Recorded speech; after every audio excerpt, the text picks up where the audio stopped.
Hi, everybody. Welcome back. I'm Carmen Milankovic, Executive Director of the Craft Council. And most of you were on this morning's session, so I'm not going to go through everything that I introduced this morning. But I do want to thank Creative Saskatchewan and Western Economic Diversification and Craft Alliance Atlantic. Is that the right order of those? Yes, it is. For all the support and help that you've provided in allowing us to have this. Sorry, I got a message from my Zoom thing or something. Oh, she's gone. Just lost your video, Carmen. Yeah, I think we lost Carmen completely here. Oh, did we? Yeah. I think her program probably crashed. Yeah. Do you want to go ahead, Erin, then? Sure, yeah. I'll just welcome back everyone who attended the morning session. And if you're joining us now, welcome to these workshops. These are supported through funding that we received through the Western Economic Diversification Regional Relief Fund. So we're really grateful to Carmen and her team at the Craft Council for pulling a lot of the registration and the logistics stuff together for us. And we want to thank Bernard and Greg and their team at the Craft Alliance. No, that's wrong. Yes, it is. Right? Craft Alliance Atlantic. There we go. That was Carmen's issue, not mine, and now I've adopted it. For pulling this together for us and all the great information. I want to invite everyone. I put this in the chat in the last session, but just letting you know that a lot of what we talked about this morning, I think a lot of those concepts translate to another workshop that is available to you free of charge this Tuesday afternoon. It's the Business Plan Basics workshop with our pals over at WESC, and they've tailored it for the creative industries. So I'll put the link for registration up again, but I think it would be a great way to kind of build on some of the concepts that we talked about this morning and get that foundation for your business in place. So that's another thing we're doing. And yeah, just thank you and for joining us today, and let's get ready to export. Sorry about that. I cut myself out of this meeting by clicking on the wrong button. I just wanted to thank or to say another word about a couple of other programs that we're having starting in May and maybe even in April. I don't have the dates right in front of me, but it's part of our professional practices program. And one is a 5-week writing a grant program, and it'll actually, you come prepared to write a grant application, and the program will assist you in achieving that grant ready submission. And the other one is developing a marketing plan for a new product launch. So both of those are 5-week programs, and they're being led by Michael Peterson and Laura Helgert, who lead our professional practices program. And I think that you'll really find them helpful because they're working programs where you actually go through the process of getting your work done at the grant writing program. So those are two things. You can register for them online from our website. And now I'm going to turn it over to Bernie and Greg, because we're going to be talking about exporting, and I think it's going to be really interesting. So great. Thank you, Carmen. So for anybody who wasn't here this morning, I'm Bernie Burton, Executive Director of Craft Alliance, and I'm joined by Greg Toole, who's manager of our export programs. We do have, oops, a second, it's not advancing. There we go. Greg, if you just, I know Carmen wasn't going to repeat everything we repeated this morning. Yeah, we'll just remind folks that we want to acknowledge and respect all the traditional territories where we occupy space in our work with Craft Alliance in Atlantic Canada, and as well as all the spaces where people would be joining us in British Columbia, Alberta, and Saskatchewan. Many of those are unceded territories and are treaty territories. So we just want to acknowledge, you know, that is an ongoing part of our lives.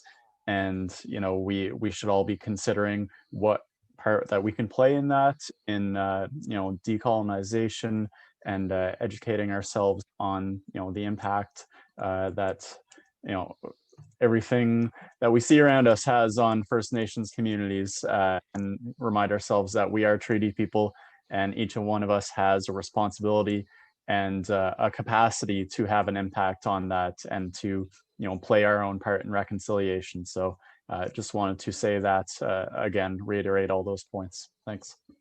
Thank you, Greg. Appreciate that. Greg, could you just check your email? Somebody was couldn't find the link for this session, and they were trying to get in. Maybe we can send it to them. Thanks.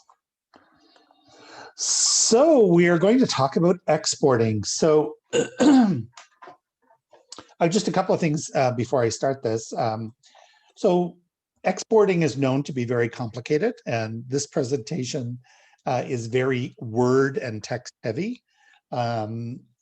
So we will be sharing the slide deck from all our presentations, and the Saskatchewan Craft Council will be sending that out to everyone. We are also recording all the sessions, and you can you will get a link and you can play it back for further reference if there's something. Often when we explain export concepts, there may be confusion, or you may not get it the first time. So it'll be good to be able to play back and review it at your leisure in the future. If anybody has any questions, if we could put them in the Q&A, and Greg will be monitoring that throughout the session, and we will try to get to as many questions as we possibly can as we go forward. I'd also point out that often with export terminology, that they don't use current modern day pronouns, but we do not change what's written in an export document, because there may be some reason we're not aware of that the document is written in such a manner. Anyway, we are Craft Alliance. We're a Pan-Atlantic Trade Association. We work primarily in wholesale market development and exporting. And over the years, we do a lot of exporting, and we do a lot of export consultation with people in the craft community that are involved in exporting. Over the past year, we've seen an explosion of online activity, obviously because of COVID and lockdown and restrictions and no travel.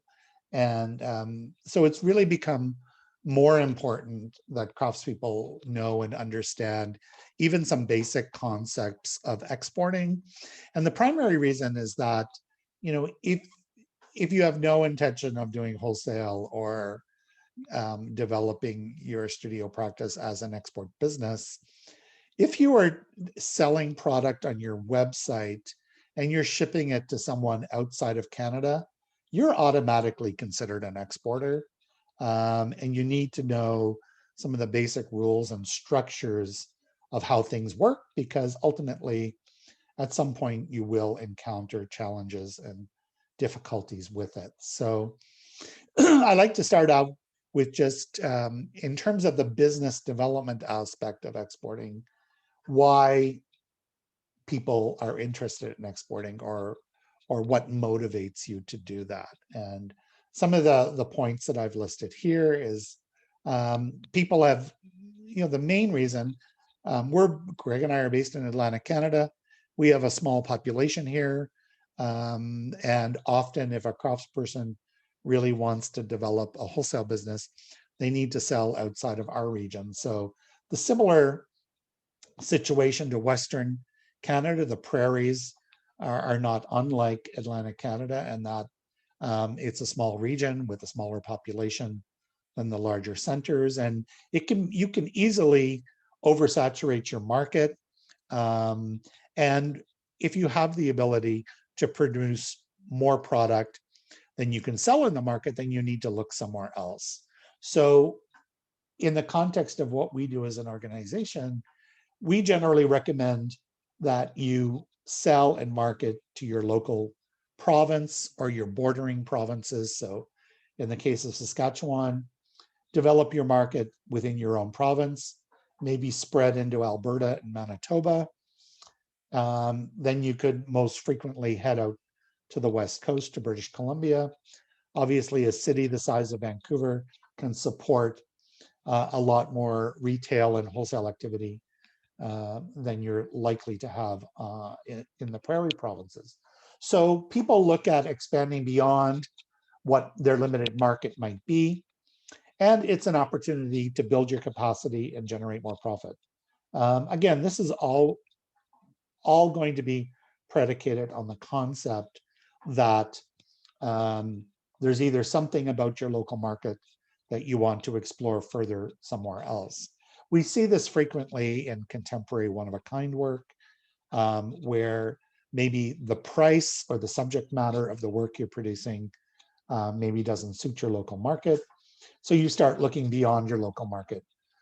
You know, the US market is much larger than the Canadian market, so there are many more opportunities to explore there. So it's also an opportunity to gain knowledge transfer. Markets in Canada and the US function very differently. They function very differently in the United Kingdom as well. There's different import rules, different taxations in the United Kingdom. So all of these things play into your decision as to why, or if you even should consider getting into export marketing. So I like to point out, if you're going to do anything with respect to importing or exporting, so many craftspeople, though you may not be an active exporter, you may actually be an active importer, especially if you're buying raw materials in bulk from an American supplier. I started out in a jewelry making, with a jewelry studio making jewelry, and I pretty well bought probably 95% of my raw materials in the United States. And so I was actively importing, and then I was producing work and exporting it back to the United States. So it's very important in terms of what's happening with importing and exporting that you're aware of what's sort of going on in the general market. Currently, the borders are closed to non-essential travel. If you're driving over a border, you can fly currently with restrictions to the United States, but you may be forced to isolate depending on where your final destination is, or whatever your entry point rather would be. So all of these things contribute to you being aware of what's happening in the marketplace. If you're currently selling off your website, you may have seen in the past year, if you've sold to any customers in the United States, that, you know, at a certain point last April, May, June, July, traffic really flowed down because the overwhelming number of people that were ordering online from everywhere from small companies to Amazon was really slowing down freight and transportation of goods across the country. So while everybody was great last, you know, in 2020 that people were hopping online and placing orders and buying things, things really got backed up. Really got backed up rather in the supply chain. You know, Canada Post alone at one point was 6 or 8 weeks behind in their deliveries. So these things can all contribute to your export experience. And so I put this slide up just to sort of demonstrate that you need to be aware of what's going on in the market if you're going to be exporting. Currency is one big issue. Obviously, if you're selling to an American customer in American dollars, you know, there's usually at least a 20 or 30% point difference, and which is going to be to your benefit. I noticed yesterday the dollar right now is, Canadian dollar is up over 80 cents compared to the US dollar. So as that shrinks, that actually becomes a risk in terms of what you're doing in exports. When the dollar is at 68 cents or 70 cents, then you have a much wider spread that can be to your benefit. The other thing is countermeasures. I'm sure people remember in the summer of 2018 and into 2019, The previous American government slapped tariffs and duties on Canada for aluminum and steel and some other raw materials. And I'm sure there were a lot of people in Canada said, well, that doesn't affect me. That, that affects the automotive industry or the steel manufacturing sector. But what happened is Canada then retaliated with countermeasures. And so the countermeasures included hundreds and hundreds of items that were common everyday goods. So if you were a craftsperson importing at that time, you may have suddenly seen an increase in the price of your raw materials. So that becomes a big factor when you're dealing with either importing or exporting across the border. So Canada, United States is our largest trading partner. It always has been. The rate of trade between the two countries is about $1 million every minute. So it's significant. The craft industry in the United States is at least 10 to 20 times the size of the sector in Canada. So obviously, when we start looking at exporting, the United States is our next door neighbor. They know us, we know them. And for the most part, obviously, depending on where you go into what market within the United States, there are some subtle differences. However, for the most part, product, pottery, jewelry, a lot of product translates very well into the US market. And, sometimes you may have to make some stylistic change or a color change or size or scale to your product. But for the most part, it's very easy to enter the US market based on probably what you're already producing at this point in time. So why do you want to export? We talked about supply and expanding your markets, but I think you also have to look at your product. So for the most part, it generally does translate well, but do you have a product that the whole world would like to buy? So where does what you're producing fit into the marketplace?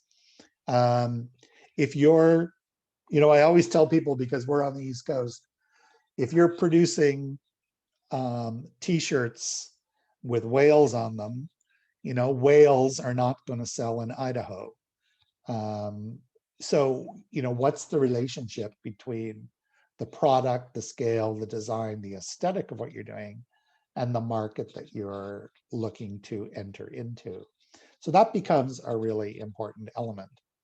And can you alter or change your product to suit the new market? So, maybe cats are popular in Idaho, so change your t-shirt design from a whale to a cat. And it can be literally that simple, but it does require that you do that research and figure that out before you do it. If you're going to get into exporting, do you have the human resources and the financing to be able to do that? So again, if you're increasing your production capacity of your craft, how are you going to finance that? You need to buy raw materials, you need to produce the goods before you likely are to get paid for the goods. So that becomes a really important factor. Why would you increase your capacity and start exporting if you just don't have the finance and the human resources to make it work?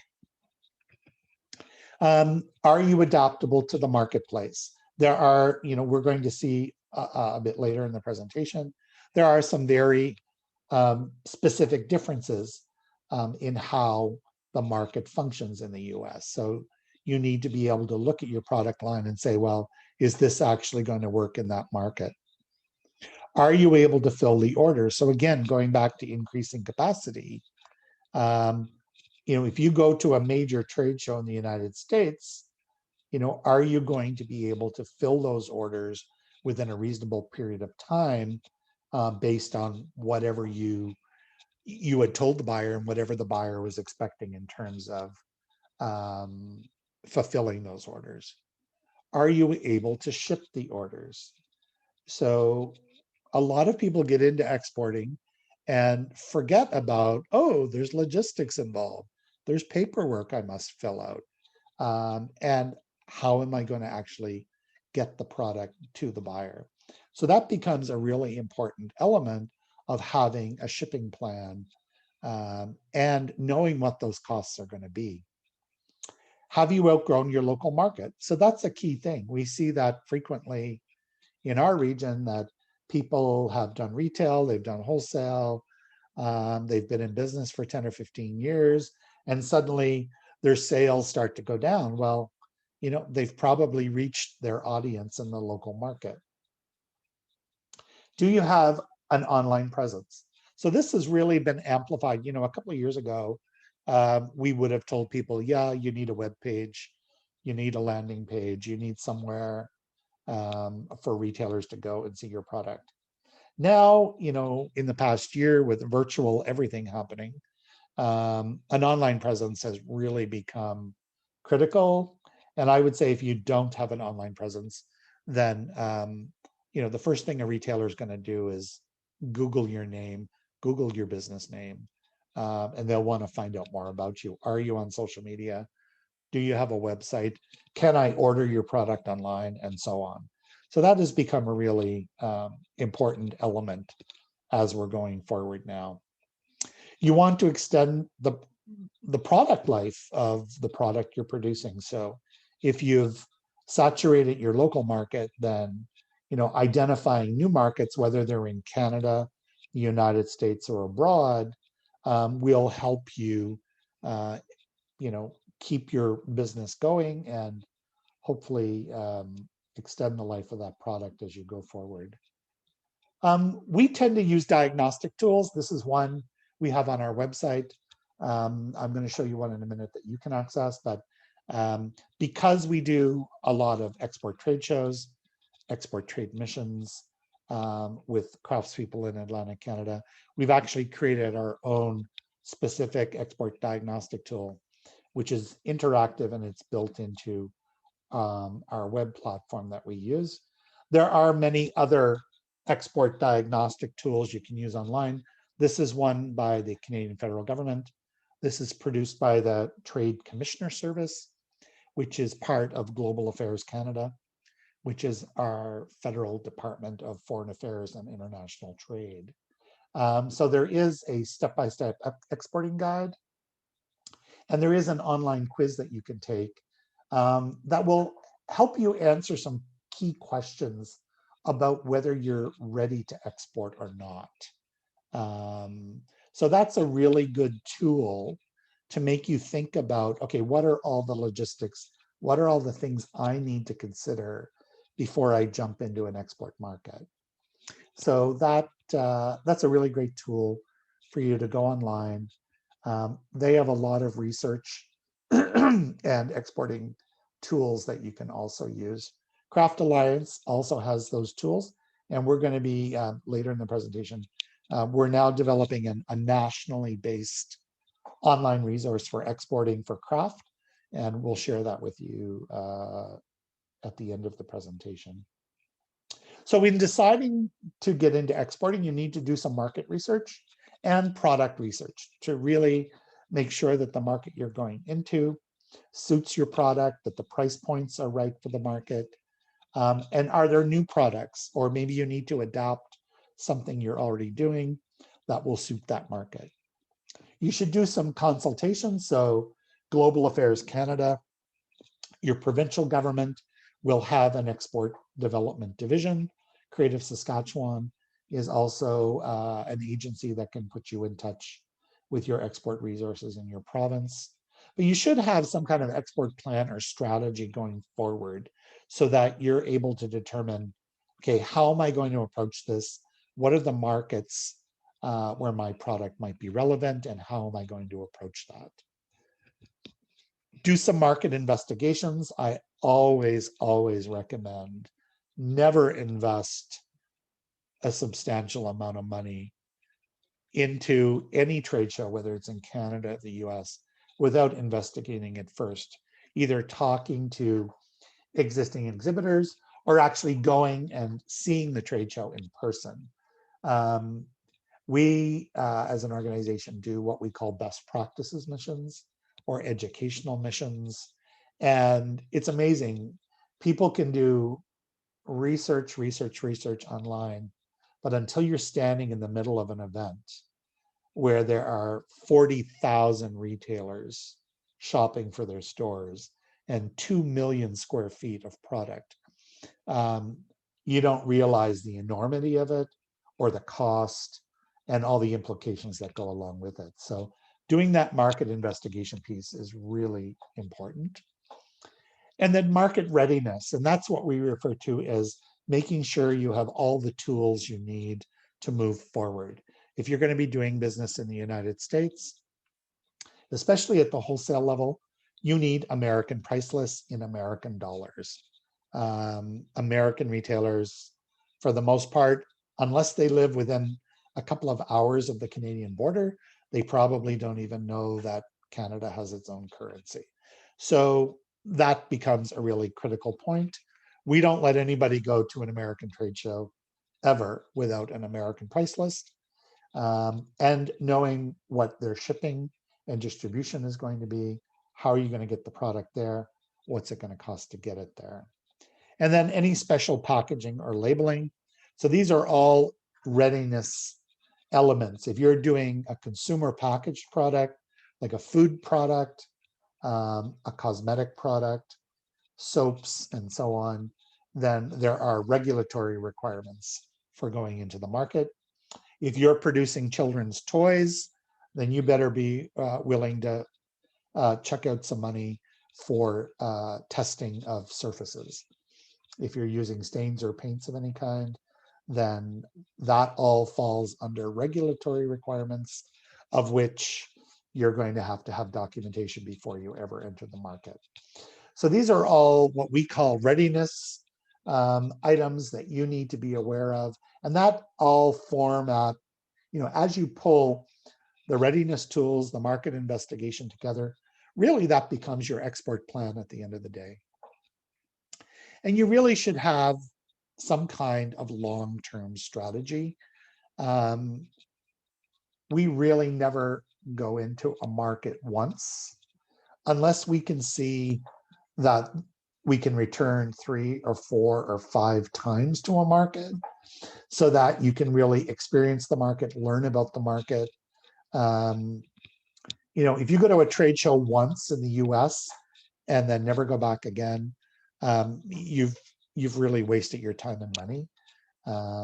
So it'd be better off going and visiting that trade show and learning that it's not the place for you to be, than investing that time and effort in moving it forward. So having an export plan that involves investigation, readiness, and some kind of long-term strategy.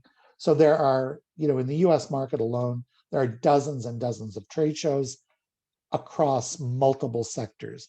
So if you're a jewelry maker and want to sell in the US, you can go to gift shows, you can go to craft wholesale shows, you can go to museum trade shows, you can go to accessory shows, you can go to jewelry shows. So, so having that strategy worked out in advance is really going to guide you along the process. We discussed one company in the workshop earlier today on wholesale, Larchwood Cutting Boards, a Nova Scotia company. And, their long-term strategy was, we're going to do the market in the craft and giftware sector. And as soon as we see that we sort of reached a peak in sales, we're going to switch to another sector. And, over a 12-year period, they've been through 4 or 5 different sectors. Some have worked immensely and some not so good. So, there's that as well, is that becomes part of the export process, is learning what works and what doesn't work for you in the market.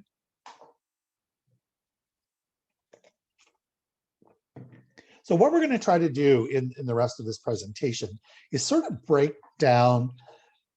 We developed this workshop quite a long time ago, and we keep up every time we present it, we go back and look at the data, make sure nothing's changed, and we update it. So that's what Greg and I did with this presentation this past week. But the interesting thing is that a lot of people go online and they look at Canada Border Services Agency or US Customs and Border Protection, and they just like, oh my gosh, where do I start with this? This is so complicated. I never even want to do this. And so we had a lot of craftspeople in our region who were going to government-sponsored export workshops, and it would be an export introductory to export or a exporting 101 type workshop. And they would come away from it and they would say, okay, but I didn't learn anything. And the reason is that we found that most of the government-sponsored workshops were really gearing towards high-level manufacturing, advanced manufacturing, businesses that have been in business for years, and they need help with, major logistics. So the reason we came up with this workshop was to break it down into just a few easy chunks so that the craft community can understand that, yes, I can export, I can figure this out, and it doesn't need to be super complicated. So where I like to start with this discussion about crossing the border and logistics around doing border crossings, and that's either yourself or your shipping of product, is just understanding sort of the basic concept. So when you're crossing the border, whether you're driving over the border into the United States or flying into the United States on an aircraft, you need to identify what's your purpose in going to the US. So Canadians traveling with a Canadian passport, you're either traveling for leisure purposes or for business. They're really the only two ways to do this. And what a lot of people don't realize is that when you actually enter the United States from Canada, you're actually applying to enter. You're asking to have a temporary visa to enter the United States. And if anybody has traveled frequently in recent years, and you look at your passport, when they stamp your passport, the customs officer usually writes B1 or B2. Basically what they've done, they've questioned you and they say, yeah, this person is heading to Florida on vacation. They're going to be there for a week, and we're going to authorize them as a B1 visa entry into the United States. That means you can go and have vacation. If you're going on business purposes, that's a B2 visa. So there's no application process for this. Previously, if you've flown into the US, you may have filled out a little blue piece of paper that says, where are you going and what are you doing? That was your B1 or B2 application to get into the US. All of that now is becoming digitized, and eventually you'll see all the airports and border entries will be all computerized, and it'll all be done by scanning your passport. So basically when you enter, they're basically verifying what's the purpose of your travel. If you're traveling on business, then what is your intent in entering the United States? And by the way, this is very similar for most countries that you will travel to. If you go to the United Kingdom or go to Europe, they will have very similar processes. Most have a common entry point, like a B1 or a B2 visa, depending on what country you're traveling to. They may have different requirements once you arrive for being there on leisure or business purposes. But for the most part, there are over 120, I believe, countries around the world that have a harmonized customs entry process and harmonized tariff systems. So as we go through this, I'm using the United States as our prime example here, but a lot of this translates across many different countries. So the interesting thing is that you must have a visa to work in the United States. So a B2 visa to enter the United States is not a work visa. A B2 visa is a temporary visa for up to 90 days. You can enter the United States, you can have meetings, you can go to conferences and trade shows. They actually do not consider that work. So I always tell people, anytime you're speaking to a customs officer at a border, there is a 4-letter word that you never use, and that 4-letter word is work. Work is a defined term in immigration law.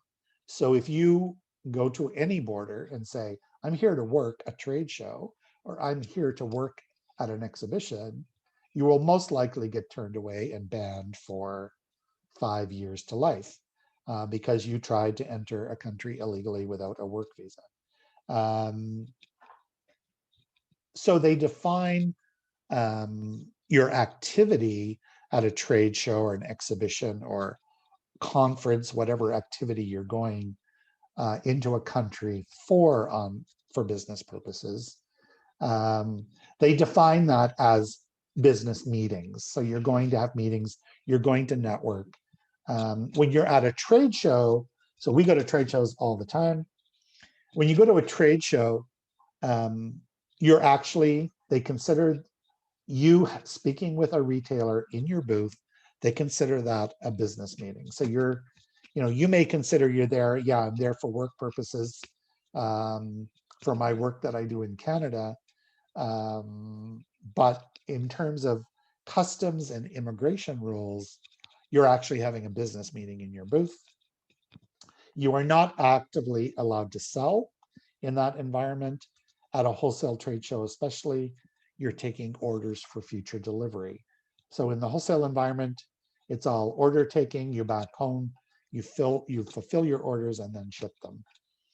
So there are many visas, and if anybody wants to know about visa, we're not going to cover visas in detail here, but there are many different types of entry visas that you can get to enter the United States to actually physically do work. And those processes, some of them are complicated. There's a dollar value attached to them. I will tell you right up front, there is no visa to enter the US and sell your crafts. I know over the last couple of years, there's been some news reports in the national headlines where craftspeople, I know there were several instances in Ontario where some craftspeople had thought they had done their research. Obviously, they were getting some bad advice and attempted to enter the United States with a truck full of goods that they were going to sell at a fiber festival. Well, they got turned away, and they had something in the range of $25,000 or $30,000 worth of product in their vehicle. That's not permitted. So you need to be aware of those things before you attempt to do that. So an ESTA or an ETA is a travel authorization. So many countries around the world have what's called a visa waiver program. So a B1 and a B2, where you just go up to a border and say, I'd like to enter, here's my passport, I'm coming for leisure or business purposes. That is part of a waiver program. So if you are living in Canada and you do not possess a Canadian passport, let's say you're working for a Canadian company, but you're from the United Kingdom and you're carrying a UK passport or a passport from some other location on the planet, then you need what's called an Esta authorization. So that's basically a visa waiver authorizing you to allow to enter the United States, and vice versa coming back into Canada. Canada has what's called an ETA, and that is an electronic travel authorization. So anybody in Canada that does not have a Canadian passport and is going to enter the US, you need to go online, and it's a simple form, and you get an authorization pretty quickly. I think basically what they're doing is they're comparing your name and passport information. They're logging it for one thing, and then they're comparing you to likely do not fly lists or other reasons why they would not admit you into their country. So we've encountered that a bit. We have a lot of craftspeople in our region in Atlantic Canada that come for university. They come to do a master's degree at Mascot University.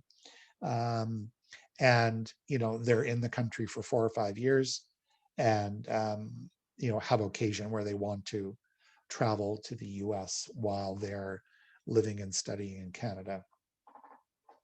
There's other elements about crossing the border is that there's a big differentiation between crossing the border by yourself, either by car or on a plane, and crossing the border with product.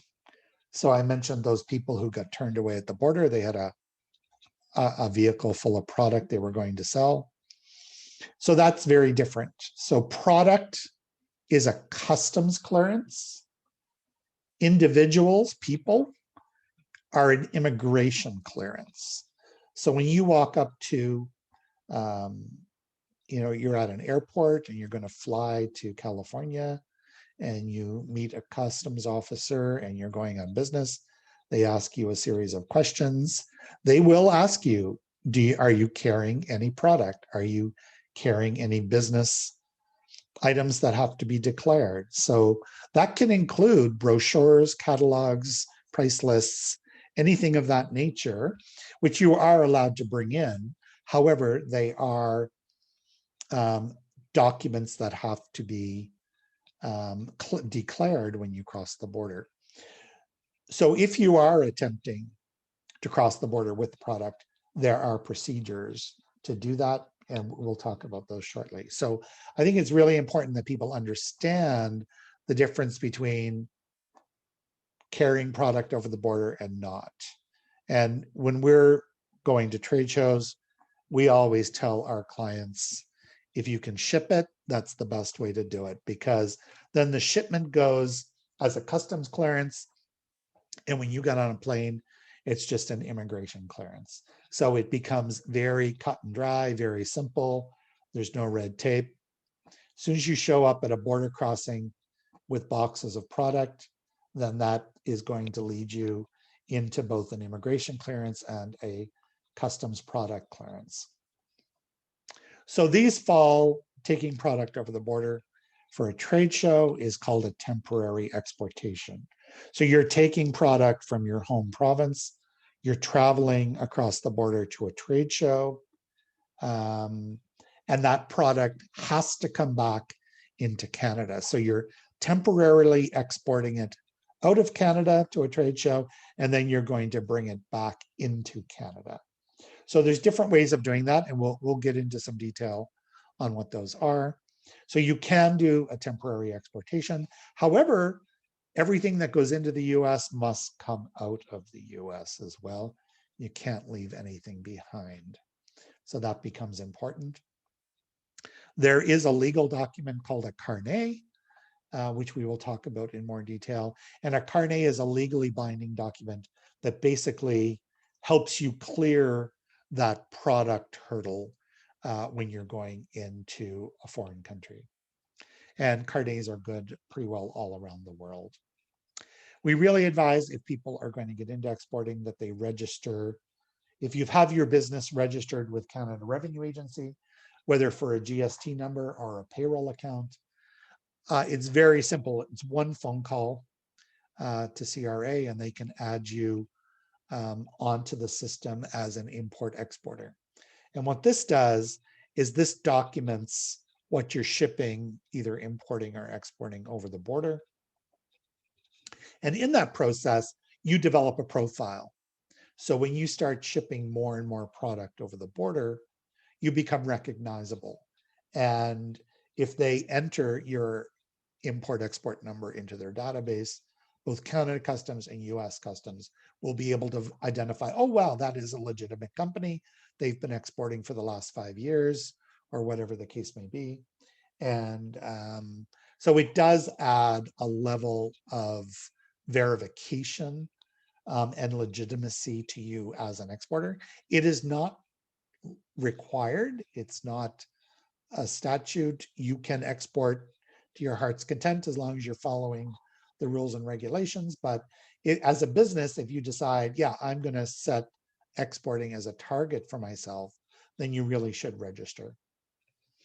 The other interesting thing I point out to people when we're starting this process is that there has to be an importer of record.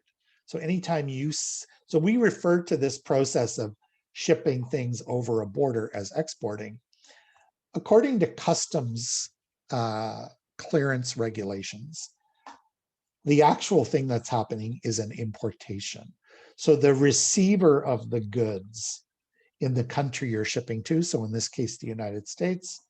So if you're in Saskatoon and you sell to a retailer in Portland, Oregon, that retailer in Portland is the importer of record. So there has to be, you can't just ship it to an address. Whoever you're shipping to is the importer of record, and they are technically responsible for anything that happens on their end in terms of export duties, taxes. There may be state or local taxes that are required on imports that would be required. So there has to be an importer of record. And we usually recommend if it's a cross person dealing with a retailer or a gallery in terms of a commercial account, all of those businesses will have what's called an IRS identification number. And it's just like our GST numbers here in Canada. And if you put that on all your invoices, then that easily identifies them as the importer of record as you're doing this. So there are some intricacies about moving across the border, whether it's for business or leisure purposes. I just tell people right off the bat, number one, never lie to a customs officer. They do have authority to arrest, to seize, to turn you around and send you back, to block you or exclude you from crossing the border in the future. So you just need to be clear, what's your purpose in traveling? Is it business, is it leisure? And am I carrying anything with me? We recommend that you don't, and we'll point out some situations where there is paperwork that you can do that. So in terms of exporting, I like to break it down because there's two levels. When you're shipping something to the United States, it's based on the value of the goods. So there is what's called an informal customs entry and a formal customs entry. So this actually is the part that makes it really, really, really simple for cross people to ship over the border. And you can do it all yourself. You do not need a customs broker if you're doing what's called an informal entry. So an informal entry is where the value of the goods are less than $2,500 Canadian. So $2,500 or less is an informal entry. You can do all the paperwork yourself. You do not need a customs broker. And you can just go about your business and ship it to the retailer. So seeing that, in our sector, seeing that most wholesale shipments are less than $2,500 in many cases, it makes that actually, once you learn the paperwork that's required, and as digital technologies and databases get more developed, we're actually seeing, just even in the last 4 or 5 years, things are actually getting easier and easier to do in this process, just by virtue of the process and the digital technology, and pretty well everything that crosses a border now is done digitally in terms of the paperwork and logistics. So so that that starts making things much clearer and easier to process. The important thing here that you have to understand, though, is there is a difference between a personal shipment and a commercial shipment. So a personal shipment is where someone goes on your website, they see, oh, that's a beautiful pair of earrings, I think I'll buy those. And you have a shopping cart and they buy them and you ship them to them. That is a personal purchase and it's a personal shipment. In the last couple of years, US Customs has increased, because of the sheer volume of online sales that are happening and that Americans are doing, they've increased the value of shipments. So a personal shipment, so that's where you as a maker are shipping to an individual customer in the United States. You can ship anything up to $800 with basically just a standard customs declaration form. Pair of earrings to Mary in Los Angeles. There's no other formal process involved now. So but it's only direct to consumer, personal shopping only, not commercial shipments. The $400 that I have indicated there is if you're shipping the goods to a third party. So if Mary Smith in Los Angeles buys something on your website and says, oh, could you send that to my sister in New York for her birthday? Then the value changes because it's an indirect personal shipment. And so it falls to $400. And that's one shipment per day. So potentially, if you had 5 shipments going to the US and they were all under $800, you just spread them out over 5 days.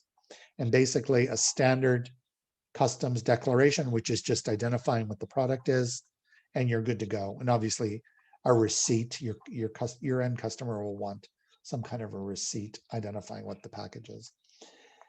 Whereas commercial shipments always fall into the under 2,500 or more than 2,500. The interesting thing with commercial shipments, and this is where you need to ensure that you have your paperwork and your process understood and researched, is the fact that any entry into the US, if for some reason that US Customs feels it's suspicious or the paperwork is not done properly, they can contact you and demand that it become a formal entry, at which point you'd need to call a customs broker to clear up whatever the discrepancy is or whatever US Customs is questioning about your shipment. So you could ship a $2,000 shipment of pottery to somewhere in the United States. It's an informal entry. You do the paperwork yourself. Maybe US Customs for some reason has stopped your shipment and they realize that there's something about your paperwork that's not done right.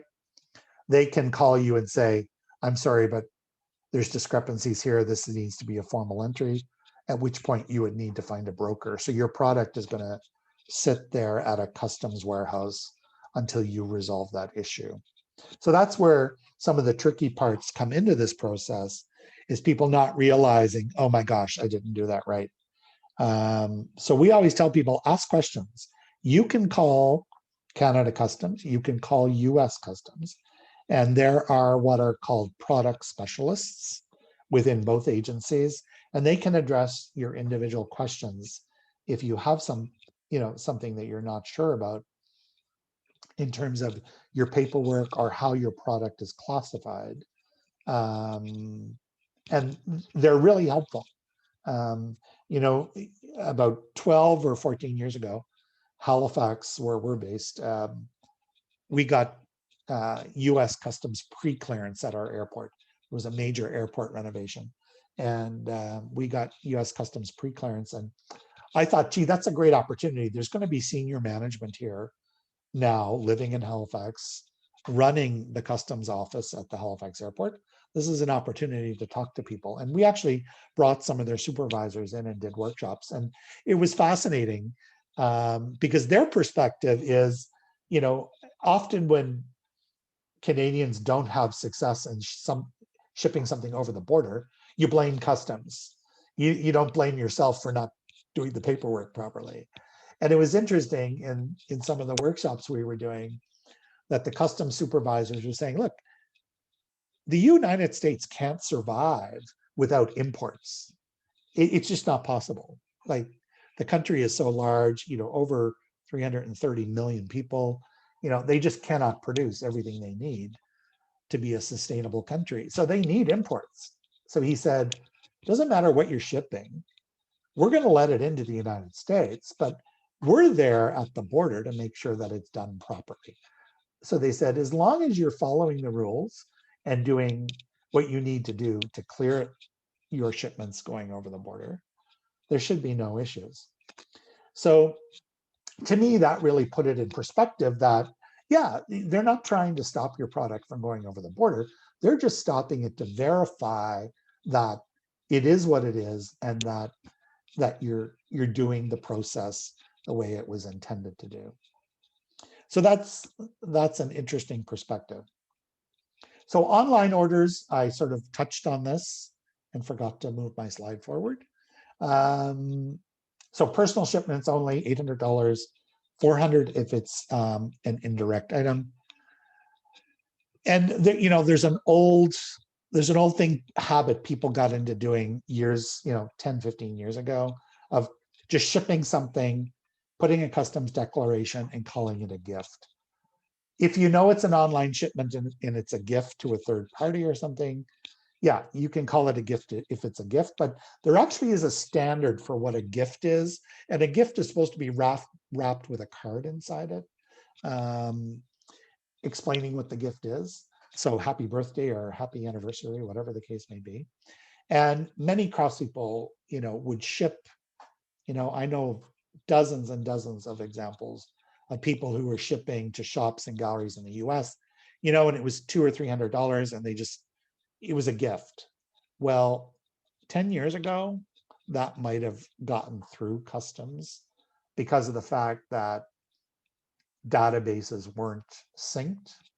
But nowadays, Canada Customs and US Customs share databases and they share data.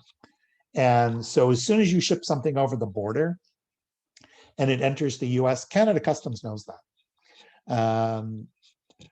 So don't send commercial shipments and call them gifts. That is a huge red flag that could get you into more trouble than you're willing to deal with. So the online order process and customs clearances, this has only come into effect in the last 4 or 5 years. It sort of has ramped up. And just in the last couple of years, the exemption for entering the US used to only be $200. And then they were just getting so many shipments that were over the $200 limit that they said, okay, we need to address this because we're going to be spending months and months and months just clearing, $300 packages over the border. If you're going to do more online orders, so shipping directly to end consumers. So if you're on Etsy or some other retail platform where you're going to be selling and there's potential that you're going to be encountering American customers, then you should make sure that your website, your order taking process, your shopping cart has written policies. Who pays for shipping? Is there a guarantee? Is there a warranty on the goods? Do you take returns? Those could all be really key points because it's one thing to ship it over the border, but if that shipment has to come back over the border, then that's a whole other can of worms, because then the item that you sent to the US is being re-imported back into Canada. And that's another paperwork nightmare if you're not prepared for it. So I just tell people, if you're selling handmade goods on the internet and you're shipping to the US, I would say you should have a no return policy because that could get you into a lot of trouble. And then just be clear about who's paying for shipping and how that's happening, and have a prescribed process, because it may come back to bite you if you don't have that clearly stated. The other thing is to be aware of if you're on an external platform like Etsy or any of the other online retailers, they may have their own processes in terms of policies that you need to be aware of. And then make that decision as to whether you can live with whatever their policies are. The one thing we're seeing in the commercial side of things right now is that wholesale platforms are popping up all over. There are dozens of wholesale platforms now. A couple of years ago, there were only 3 or 4. Now there's dozens of them.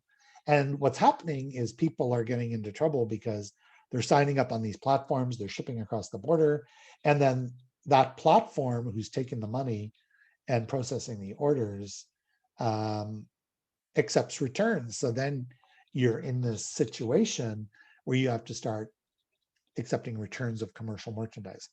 That's another scary thing to have to deal with. So really make sure if you're on any kind of third-party platform that you know and understand what their rules and policies are, because it could affect your ability to do business in that market. So then a formal entry, we mentioned informal is under 2,500. So a formal entry is anything over 2,500. So anything that becomes a formal entry requires a customs broker. There are customs brokers in every province. There are pretty well customs brokers, within driving range of every border crossing in Canada. Though the broker does not have to reside at the border, because everything is done digitally and electronically nowadays.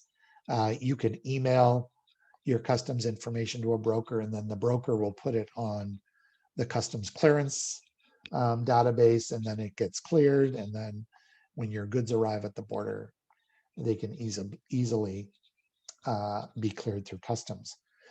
The interesting thing I like to point out here to people is because we have a lot of people who drive to the United States on the East Coast. I don't know what that situation is like here on the prairies. But customs brokers, most of them are full service agencies that can then provide different levels of service or assistance depending on what you're doing. So they can clear a shipment for you if they have what's called freight forwarding capability. So if they handle shipments, they may be able to transport your goods for you. So brokers require a little bit of work in terms of you have to have an account with a broker. Most people use the same broker over and over again. But your customs clearances can be what I call broker assisted. So for example, if you're driving to a trade show in the United States, and chances are, if you have product samples and maybe you even have a booth display in your vehicle that you're driving to a trade show, you can get that broker assisted. So you get your broker to actually do the clearance.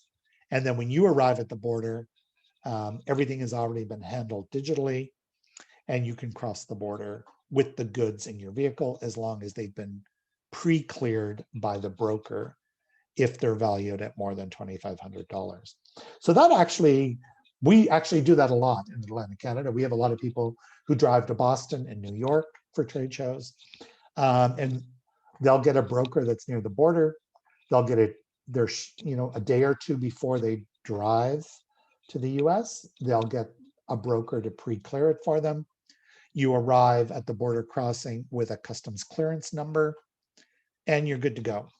The only thing is if for some reason they decide they want to see the goods, then you may get pulled over and they want to look at your products that they may want to check to make sure that the shipment of pottery is actually pottery and not something else.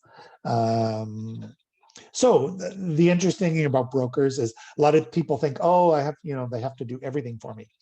That's not necessarily the case at all. Most brokers have a full list of services that they're providing people. We've done some exhibitions in the US, gallery type exhibitions, and we've hired brokers, and actually brokers, they charge for their services, but they perform a very valuable service as well.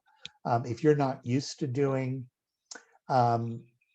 customs manifests and invoices and those kinds of things, it can actually be very useful to have a broker do that for you. And sometimes if I know that a craftsperson is going to, their intention is to do a lot of exporting, what I will suggest is get yourself a broker right away and learn the system through a broker. And yes, it'll be an investment of a few $100s every time you send a shipment over, but you're learning, just keep in mind, you're learning the process. And then if you're doing informal entries, then you can, once you learn the paperwork, you can do it on your own.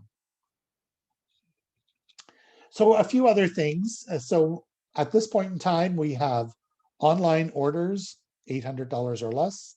You can do those by yourself. If you have an informal entry under 2,500, you can do that yourself. If it's over 2,500, you need a broker or a broker to assist you in some way, shape, or form. So the other element that we find and is that business purpose of traveling to the United States. So we've had situations, and this is kind of for the people who do contemporary one-of-a-kind work. If you're working with a gallery or doing something very specific, an exhibition or something in the US, on a B2 visa for business purposes, you're more than available to go and travel to the United States. You can go meet with a gallery, you can discuss an exhibition. Just make sure that you have some kind of written agreement with the gallery before you go, because you may be asked for that documentation when you cross the border. If you're dealing with a gallery and they're going to do an exhibition of your work, just make sure you have that documented in some way. And then you can do what's called a temporary exportation. There's a type of paperwork that we'll explain that you can do. And you get that cleared. Temporary exportations, you have those cleared by Canada Customs before you leave the country. And then you use it to enter the United States. And then you need that paperwork when you come back into the country to prove that you originally exported it and now you're returning it to Canada. That becomes a really important thing. We often get calls to our office of craftspeople who've literally just put 2 pieces of pottery in a box and shipped it to a gallery for an exhibition. And 3 months later, the gallery ships it back to them. And the craftsperson is calling us saying, oh, I just got a shipment back and customs wants a couple of $100 from me. What's going on? Well, it's because you didn't do your paperwork properly. And chances are they can't verify that this product originated in Canada. So we're now going to charge you duty and GST and maybe even processing fees on top of that.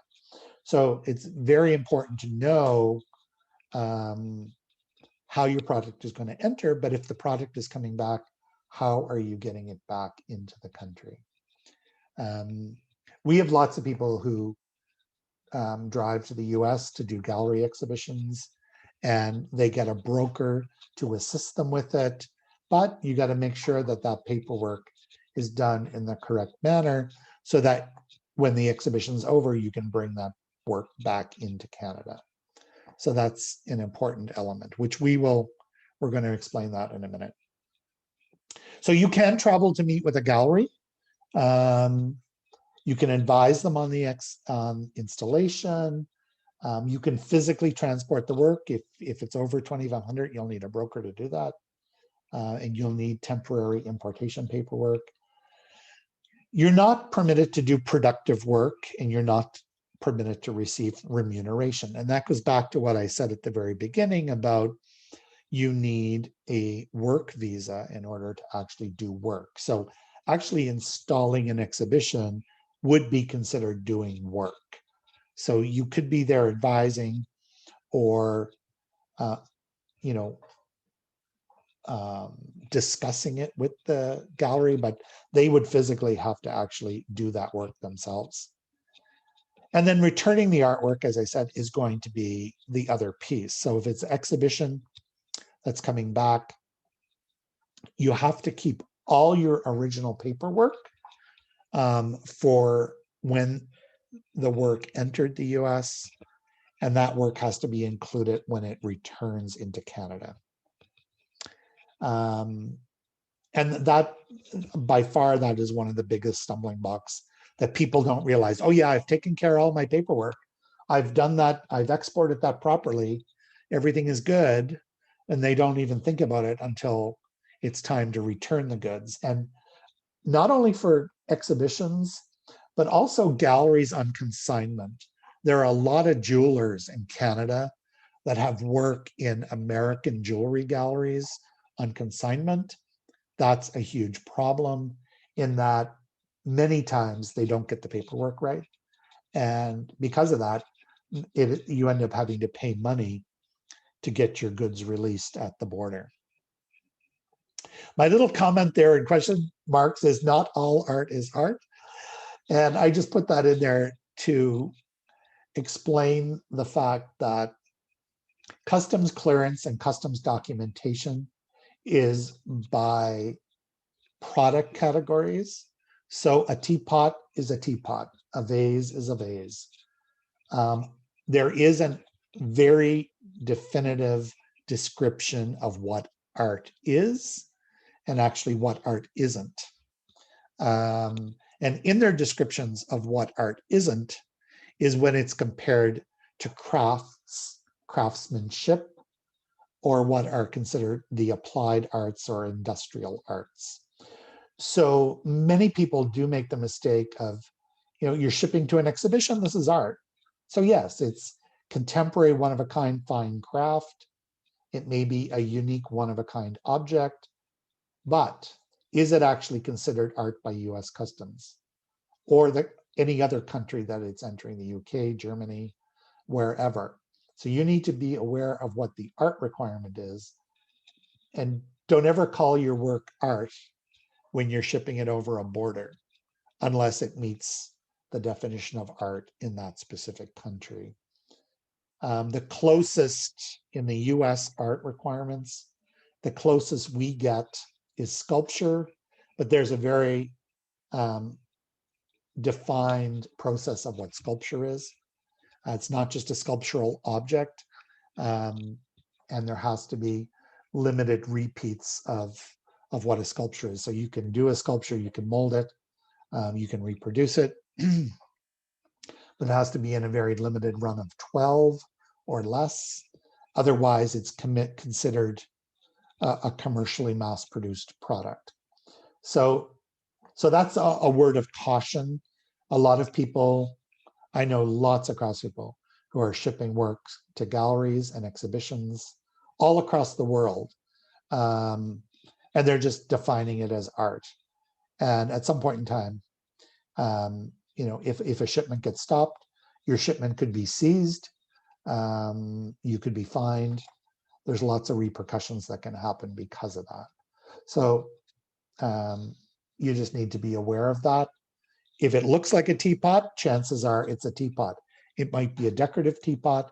It may be a teapot worth thousands of dollars, but in customs terminology, it's not art.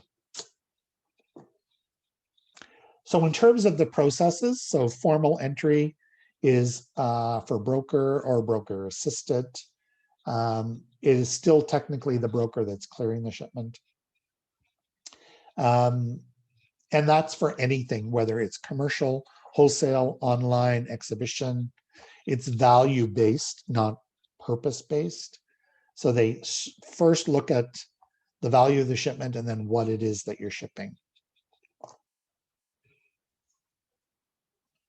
So when you're traveling to trade shows, so our organization does a lot of commercial activity around trade shows in the US. So when we travel, you're traveling on business. It can be the owner of the business or their staff. You're entering the United States on a B2 visa. If you're shipping the work, there's going to be a value. We advise that you do that in advance. All items must be declared. Wholesale, you're taking orders for future delivery. You should ship your samples and your display in advance. Shipping booth displays to trade shows can be super complicated, and customs can literally stop you for the most inane things that you have, a light, well, what kind of light fixture is it? So everything has to be identified in a customs clearance shipment. So I usually tell people, if you're going to a trade show in the US, if there's anything you can either buy in the US or rent in the US that you absolutely don't have to ship, because the shipment is going to cost you extra money anyway, then you should look at maybe sourcing that some other way, because if you don't know the origin of something you put in your crate to ship to a trade show, then the whole shipment could get stopped at the border. We were doing a trade show actually in Florida about 6 or 7 years ago, and I had a new exporter, and they were doing their due diligence. They had their paperwork done, and they shipped it way in advance. The shipment was actually in Florida waiting for them a week before they arrived in Florida. And we thought, oh, that's great, that's great. And then customs was clearing their shipment. And there was an inane little comment on their invoice, miscellaneous office supplies. And then in brackets, they wrote pens, staples, paper clips. Okay, that sounds, the value was like $5. It was like, it wasn't anything substantial. It wasn't anything that you think would raise any red flags with anybody. But the week that they were shipping and that their custom clearance was being done, there was a moratorium in the US on ballpoint pens. And they held up the shipment, the whole shipment, because of one line on an invoice. And ultimately, the broker, they were using a broker because they were shipping a lot of samples. The broker actually tried to get customs to allow them to open the shipment and remove the offending pens. And they wouldn't. They just said, there's a moratorium, the shipment is going back. And literally the next day, the shipment got sent back to Canada. Luckily, the person was still in Canada and hadn't left for Florida. So she actually got a temporary importation on a carnet, which is a legally binding document. And she actually took 2 suitcases of samples. She ended up having to rent some displays once she got to the trade show, but it didn't ruin her entire event because of that. So it really goes to show all items have to be declared. So if you've got anything in a shipment that you're really hesitating about and you're going to a trade show, then you're better off just leaving those items home. Now, the thing with things like pens and paper and staples and paper clips, she could have actually just put them in her briefcase and carried them on as personal items. And at that point, they wouldn't have had to been declared. So going to a wholesale show, you're taking orders for future delivery. You're not doing productive work. You're not being reimbursed. And when they say paid or receiving remuneration, they mean within the United States. So if you have a company or a business in Canada and you're being paid in Canada, then you're not being remunerated in the United States. So you can use what's called a temporary exportation.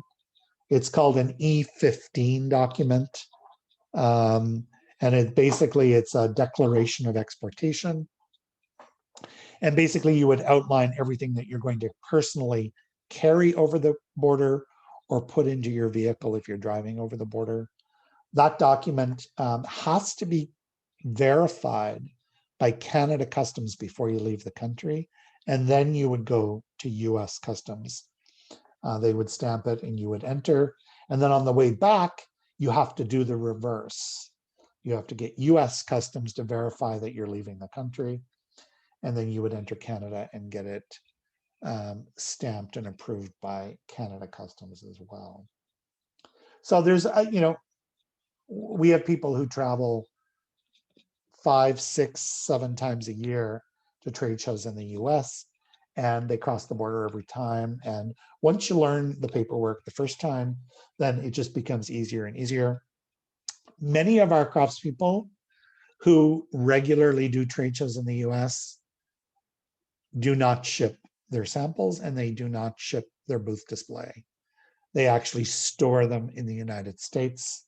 pretty well every major trade show in the United States will have logistics companies, and the logistics companies, it's actually a great service. In New York, our people do it all the time. And the logistics companies, they literally, you pack all your samples in your booth display on a pallet. They literally come to your booth, pick it up, take it to storage. It stays in storage for how long to your next trade show? 6 months, 12 months, whatever it is. And then when you're coming back to a show, they deliver it back to your booth. And when you arrive, your booth display and product samples are waiting in your booth. The only thing there is, obviously, if you create a new product between trade shows or you have new product samples, but that could easily be handled under an E15 declaration or a carnet. And if there's only a handful of samples, then you could easily carry those in an extra suitcase to the trade show. And the logistics services in the US, when you compare it to shipping to and from a trade show, every time you do a trade show, it makes no sense to ship your stuff back and forth if you're doing trade shows in the US on a regular basis. Logistics, like 2 pallets would probably cost you $25 or $30 a month for storage. Like compared to shipping something halfway across the continent back and forth, going in and going home, there's just no comparison. But usually the first couple of times people go to trade shows, they will ship and then make the decision once they're there whether they think they're going to keep doing that in the future. So temporary exportation is a document. You use it when you're leaving Canada, but you will need to verify it on your return. It can be used for trade shows, exhibitions, even consignments. The thing is a temporary exportation has to be within a 12-month period. So if you're shipping work to a gallery, for example, on consignment, you need to make sure that that work comes out within a 12-month period, or you could be subject to other duties and taxes when you try to send it back to Canada. Again, document it before it leaves the country. Anything that's coming back to Canada must be identified as goods, Canadian goods returned. That is the actual customs phrasing that they use when they're doing that. And the reason is that they're just wanting to verify that, yes, those products did originate in Canada, they went to the US, and now they're being sent back to Canada. So it was a temporary exportation. So a carnet is very similar to a temporary exportation, except that a carnet is legally binding. Under the previous temporary exportation, the E15 I mentioned, you know, customs, Canada customs or US customs, they might argue something about it. There's, you know, most times it goes well, but for whatever reasons, there could be something about your document that they don't like. An ATA carnet are issued by the Canadian Chamber of Commerce. It's a legally binding document. They cost between $165 and $400 to get a carnet. A carnet is good for a year, and you can do up to 4 entries. And then after that, you get charged an extra surcharge. Carnets are good around the world in 78 different countries. The difference with a carnet is they charge what's called a surety bond. So whatever the value of the goods are that you're entering the country, you need to provide a 40% deposit to the Canadian Chambers of Commerce, and you pay that money up front.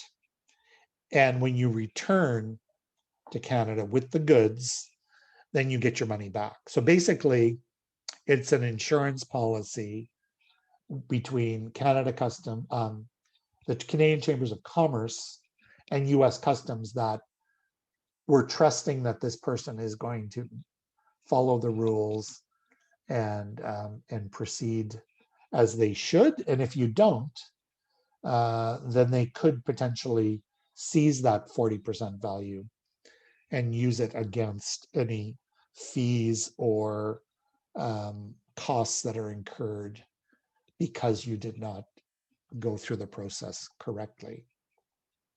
A carnet is really considered the best legal option for a temporary exploitation. And we get people using them occasionally.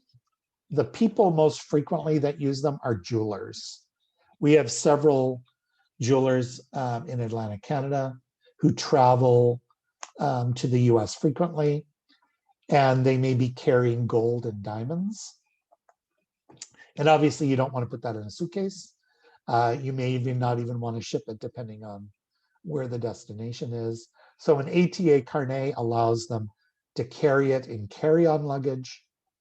And but there is that element of having to pay the bond guarantee to use that process.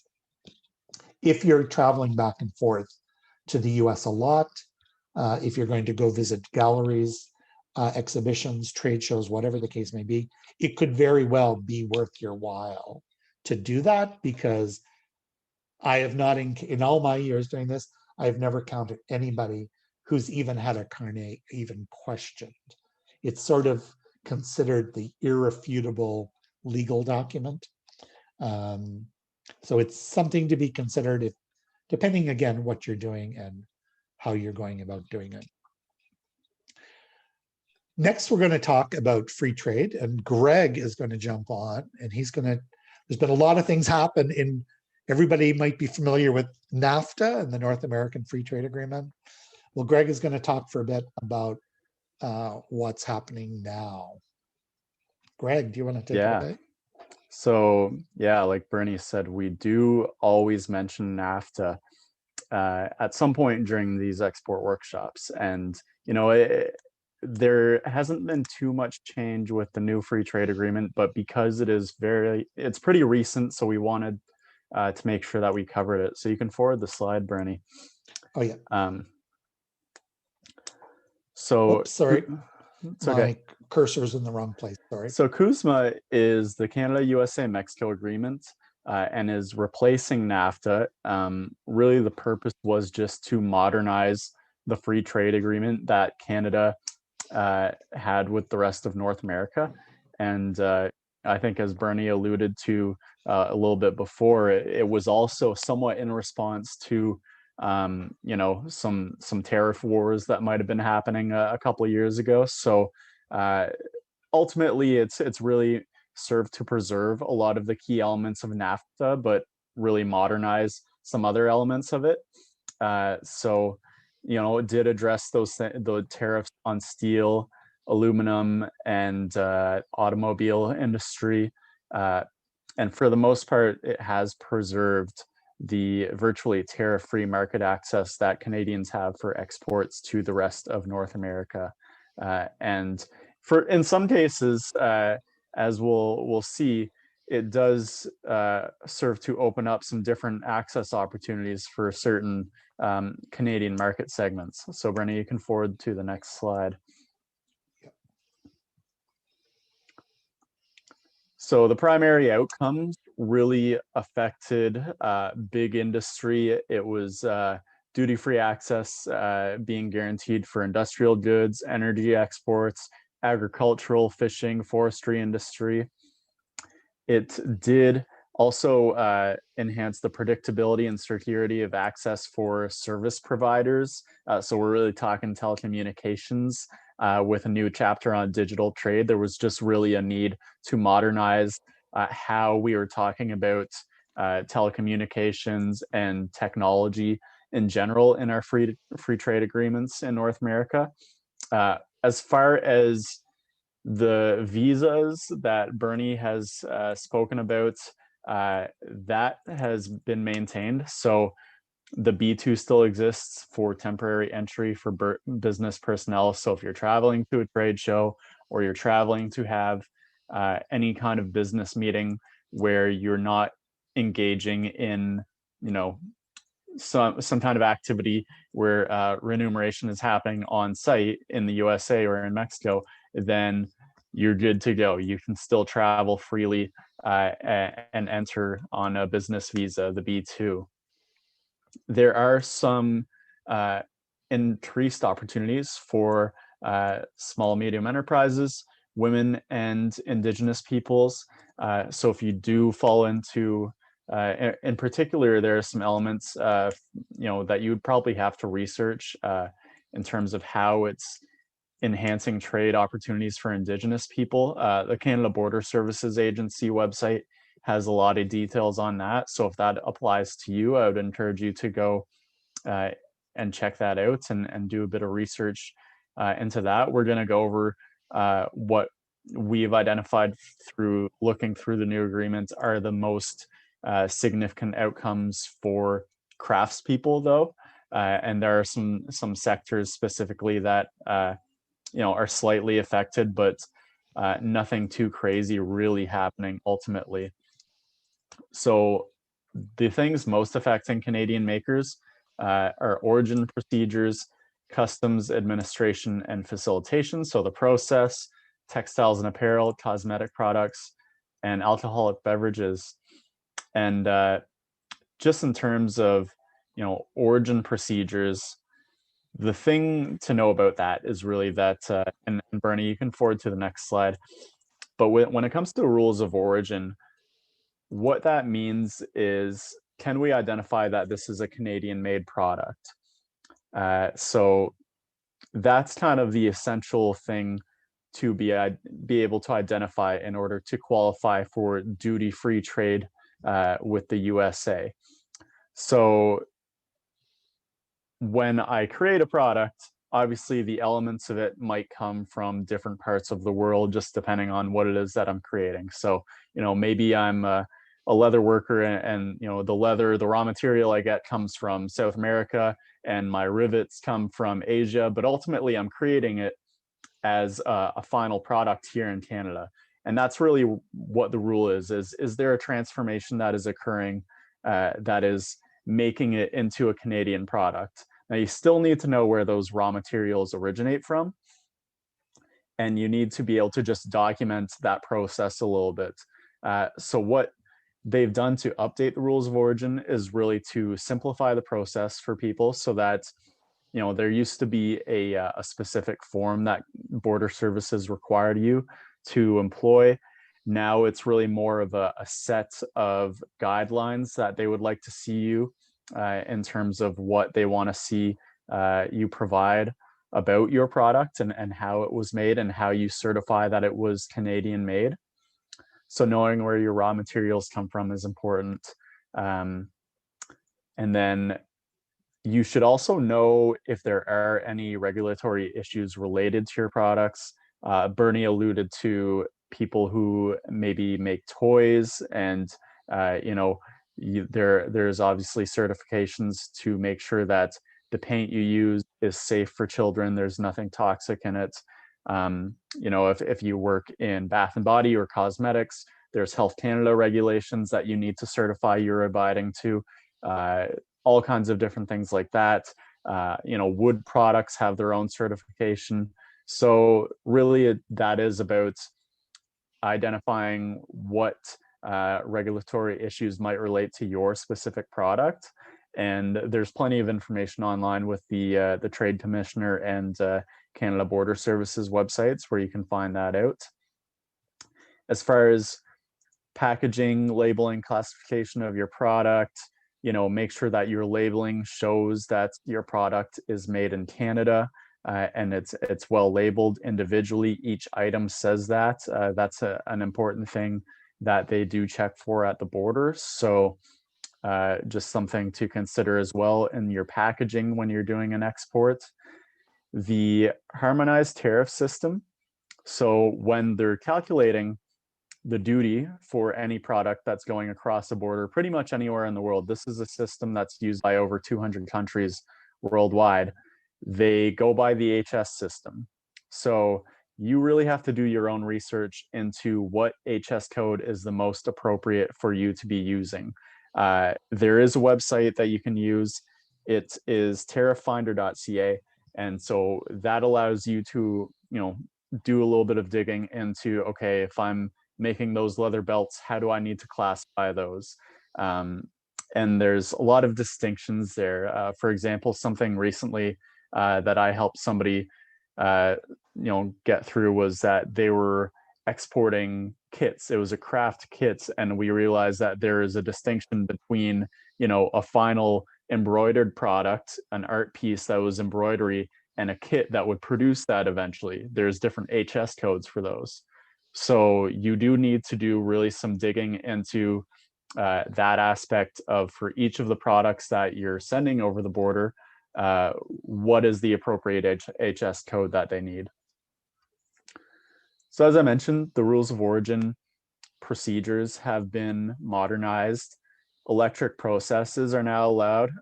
Again, as Bernie mentioned, custom brokers do a lot of the work digitally now. So as opposed to requiring the certificate of origin, on the packaging, you can actually submit that digitally now.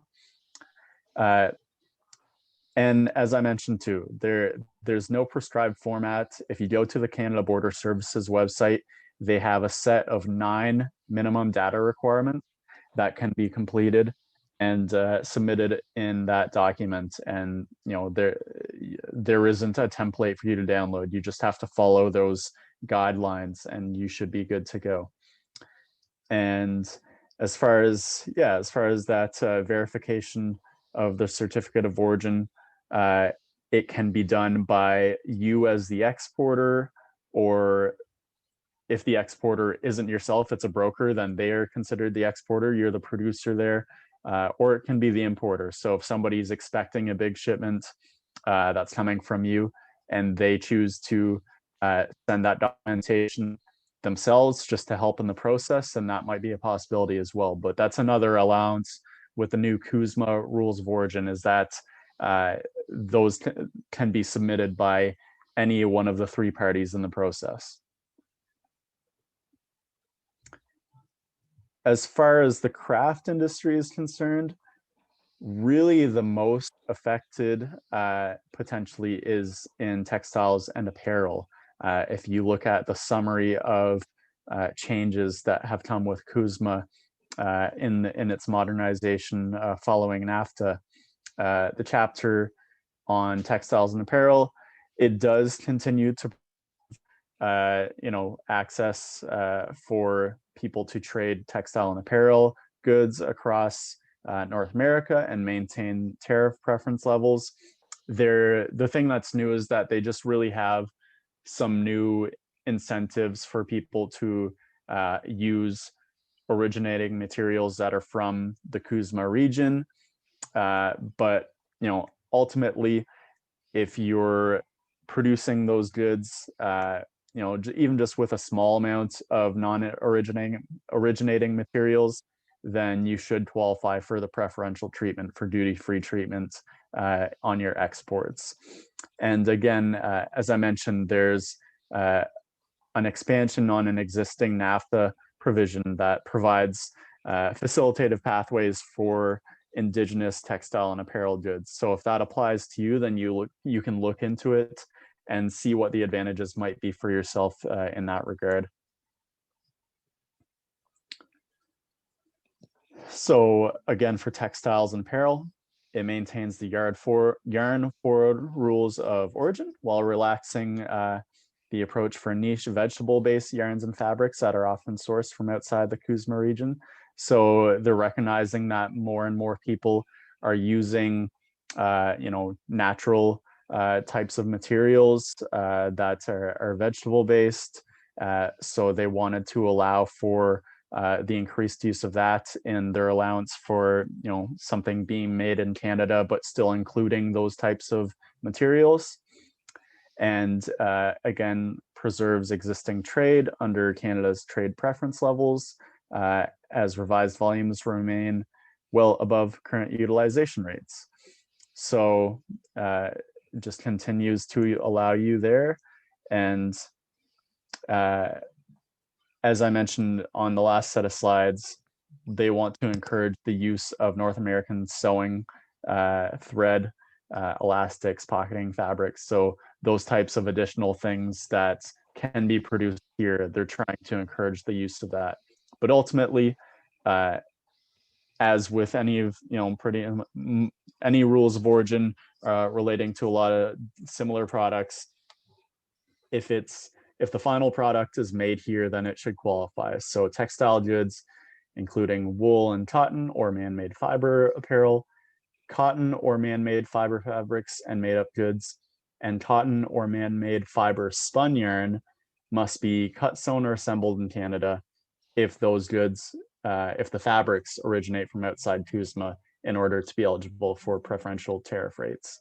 So it just has to be assembled in North America or in Canada, essentially, in order to qualify. So we mentioned CUSMA, and some of you may also be doing trade or seeking to do trade with some other countries, with other parts of the world.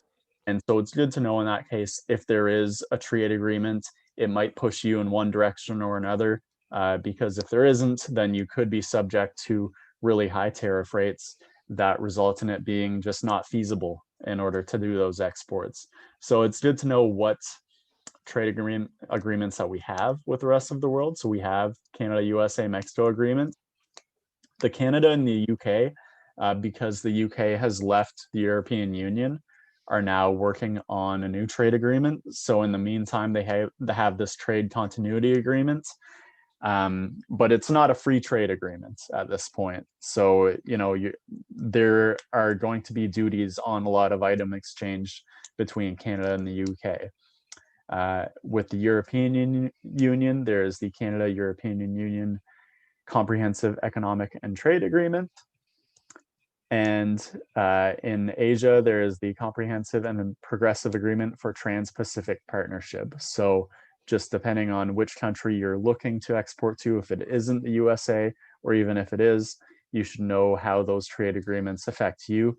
Again, that goes back to knowing what your HS code is for the product that you're looking to be exporting and doing that research. Okay, for that type of item, do I have duty-free qualification for any of these countries where we have a free trade agreement?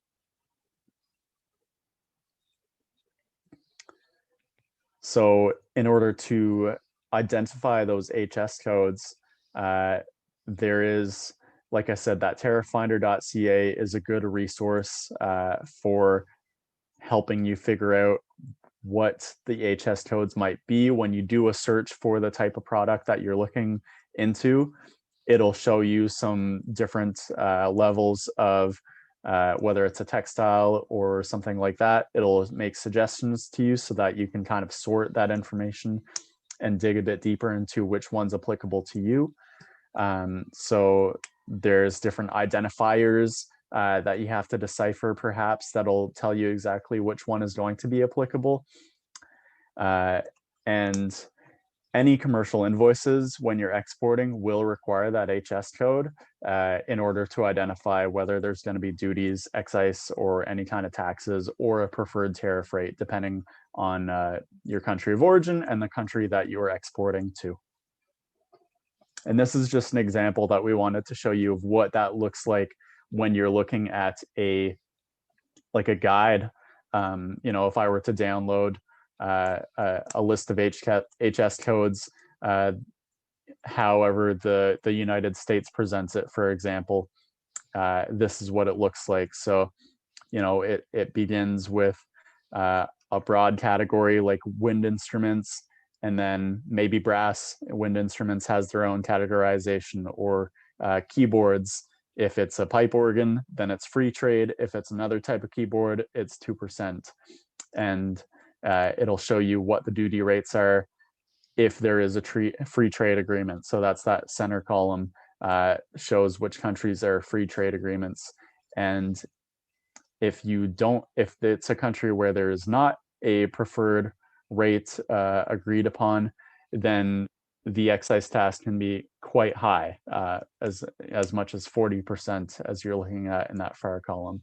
So, you know, you can look for assistance from the trade commissioner on determining what your HS codes are if you can't really figure it out on your own using any of those online sources.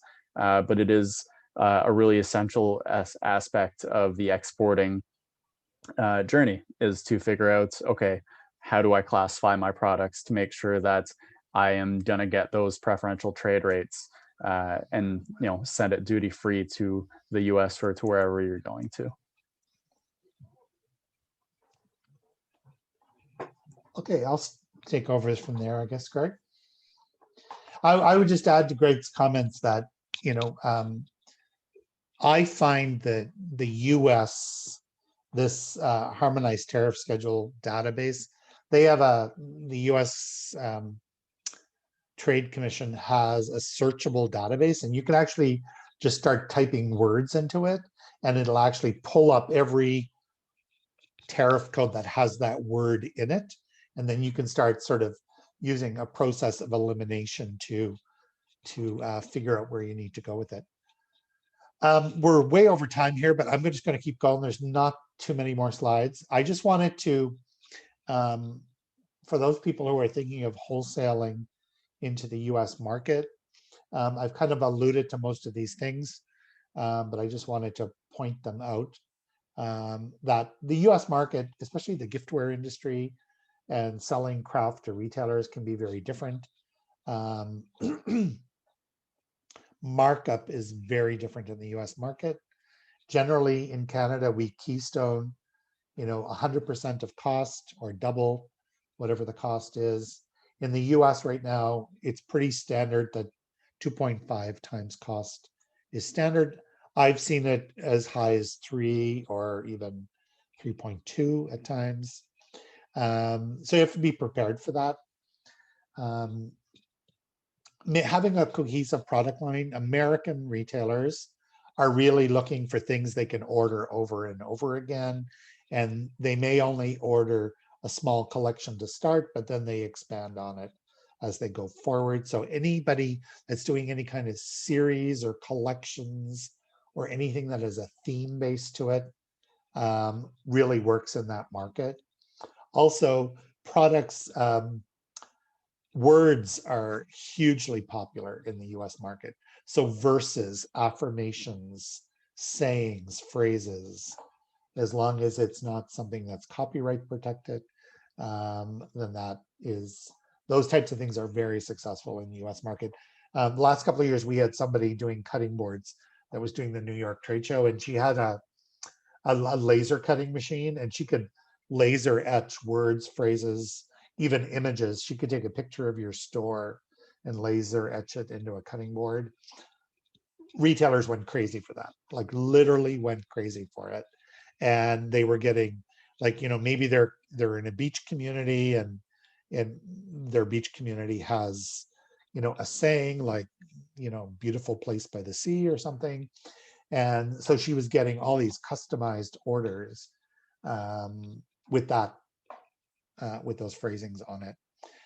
US retailers expect that whatever price you're offering it to them for at wholesale, that it includes duty, excise, and those kinds of costs that are associated with shipping over the border.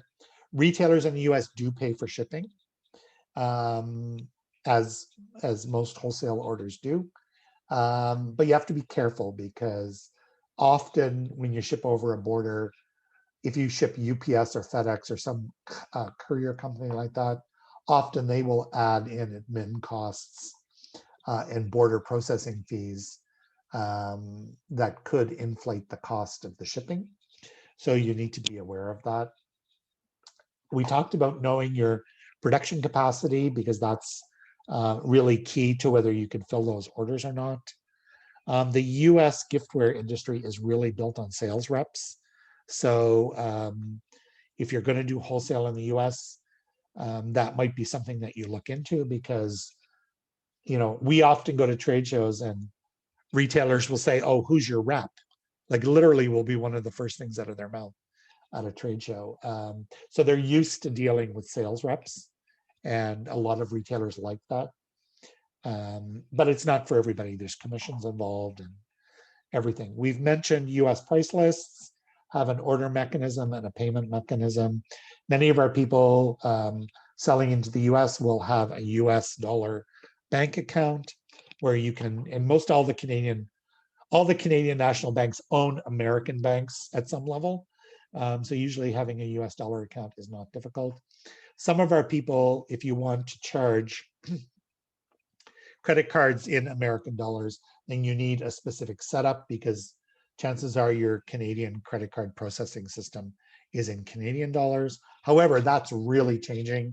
So if you're using Square or Stripe or some other online credit card processing system, you just need to look at what their service offers and whether you can change the currency and charge in the currency of the country that you're doing the sale in. That is actually, in the last 2 years, that has become much, much easier to do. Units of measure is really important. If you're doing anything with a volume, like liquids or creams or lotions, they have to have US. US is not on the metric system, so that's important. Generally in wholesale, retailers will return items that are damaged, and you're responsible. If you didn't pack it properly and it broke, then that's your responsibility to fix that. It's very difficult across border to get decent breakage insurance, so you just have to really make sure you pack and ship everything very well. A lot of people that do business in the US, they usually just tell the retailer, take a picture and send it to me, just to be assured that it did get broken. And then they usually don't send it back, because then you're going to have to deal with more paperwork shipping it back over the border. I mentioned the retailer tax ID number, the IRS business number in the US, because they're the importer of record, and having really good digital collateral. The other element that is important right now is insurance, liability insurance if you're going to trade shows. But if you currently have a craft-based business and you have business insurance, you need to see whether your business insurance will cover you in shipping product to the United States. The US is one of the most litigious countries in the world. If you're doing glass or ceramics and somebody breaks something and cuts their hand on it, you could end up in a lawsuit. So you need to find that out. If you have business insurance, some business insurance policies will not cover you for exporting, and you'll need a separate policy to cover that if you're going to do it. Greg talked about labeling, textiles, food, ceramics, toys, wood, children's clothing. They may all have regulatory issues.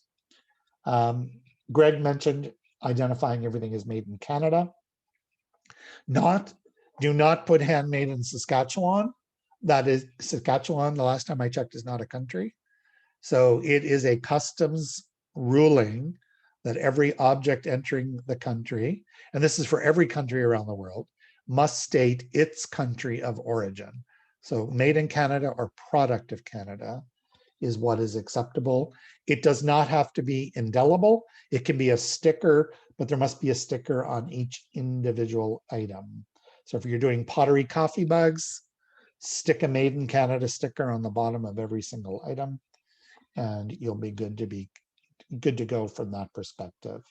US trade shows, there are a lot of issues around logistics and working with trade shows, what to do, what not to do. If you ever intend to go to a US-based trade show, you need to call myself or Greg, because we can pretty well tell you every scenario that's ever existed. Most US-based trade convention centers are union run facilities. And in many cases, you're not even allowed to pick up a hammer, because then if you pick up a hammer, you're a carpenter. If you pick up an electrical cord, you're an electrician. And only union certified staff can do those things, and they will charge you a lot of money to do those things. So you need to be aware of how those things work.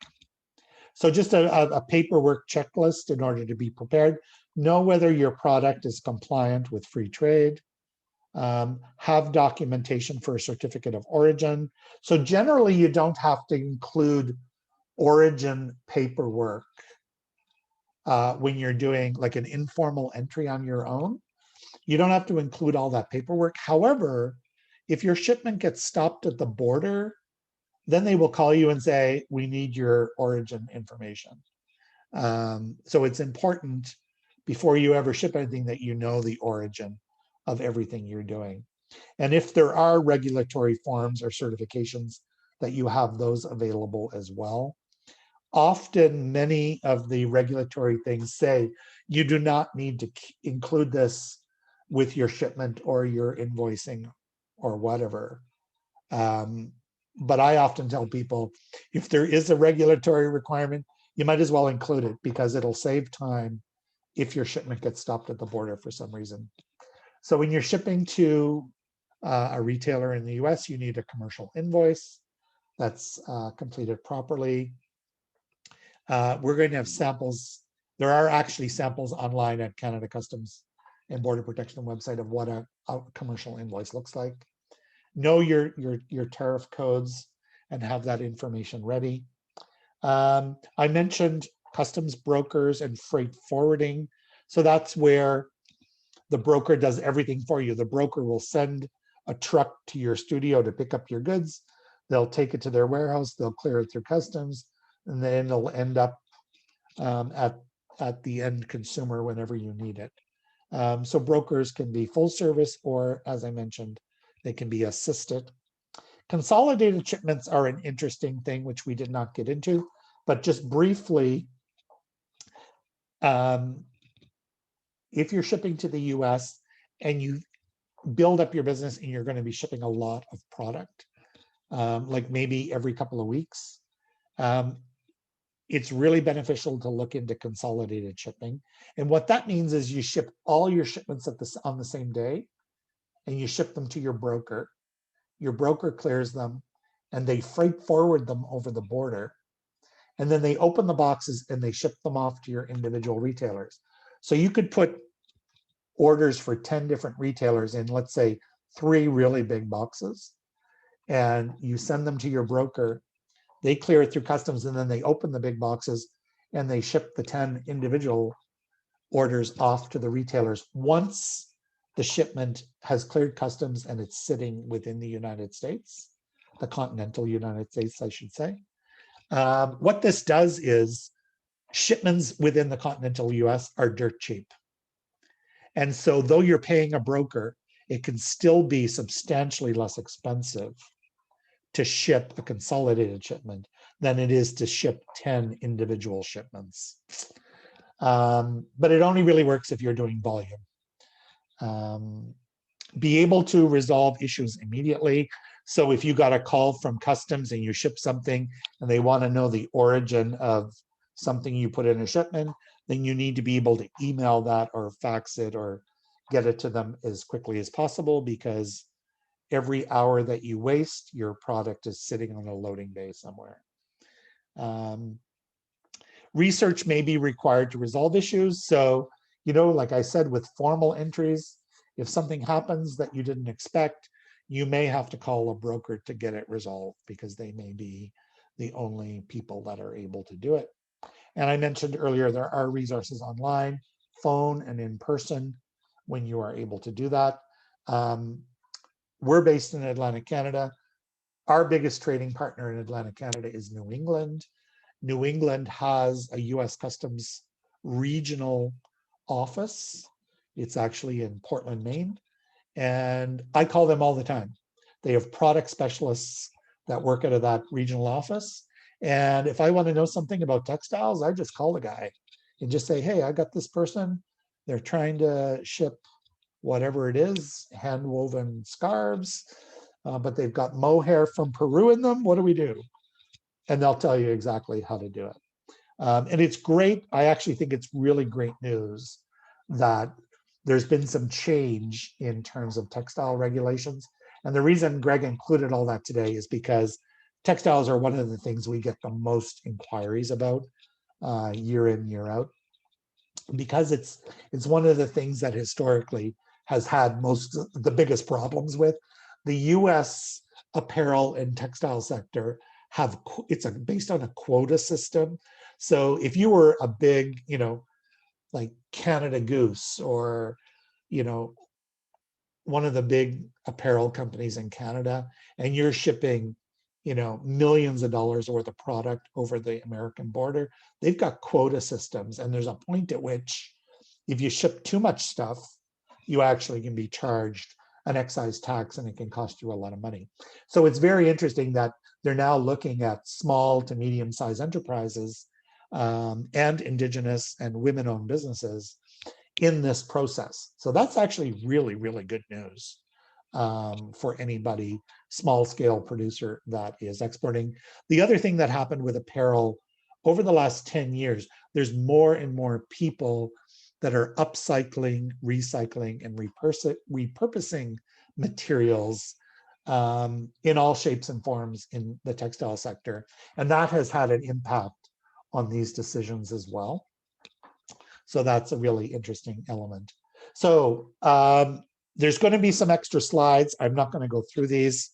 I'll just flip through them. Trade missions, if Creative Saskatchewan or your provincial government is doing any kind of exploratory missions, educational missions, best practices missions, you should get yourself on them, because they are an important way to educate yourself about exporting. These are just some pictures of our trade show in New York, which we do. This is Javits Center. These are some of our exhibitors that set up twice a year in New York. Hours of Life. I didn't have Larchwood in there. In the summer of our big project for 2020 was to expand in the US market to Atlanta and maybe some other destinations. And obviously 2020 didn't happen. So in 2019, we started doing Atlanta, which is a big merchandise mart down in Atlanta, Georgia, and some of our exhibitors. America is known for merchandise marts. So these are big buildings. This building here is 22 stories. There's 3 of them. And it's filled with, I don't know how many millions of square feet. You might know, Greg, I don't know. But these are permanent showrooms for the giftware industry, where sales reps, and you can actually go and do like a pop-up type wholesale event there. And that's what we did in the summer of 2019. And we're hoping as soon as we can travel again, that we'll get back to that market. We've included a bunch of resources, industry resources, trade shows, and markets that you can look into, some export resources, some craft resources, trade magazines. And this coming Wednesday, if you're interested in exporting, we have partnered with Ryerson University in Toronto. And this coming Wednesday afternoon at 2 p.m. Atlantic. So that's going to be 11 on Wednesday. That's going to be 11, 12, 1, 2. Yeah. So 11 o'clock Wednesday morning, we're going to be launching Craft X, which is going to be a craft export community online. It's going to sit on the Magnet Export Portal, which is part of Ryerson University. You can go to our URL, it's craftx.magnet.today. Greg, if he has the registration, there's a webinar registration for the launch. You can actually, the site is live right now. And in the coming weeks, all the export and wholesale resources that we've developed over the last 10 years, they are all going to sit permanently on this CraftX export community. And you'll be able to, it's free to join, there's no cost. You can sign up today if you like, and you can access all our export resources that we upload in the future. I just dropped the link in the chat for our landing page on the Craft Alliance website that has links to the Magnet website and also to the registration page. So people can go through that to start.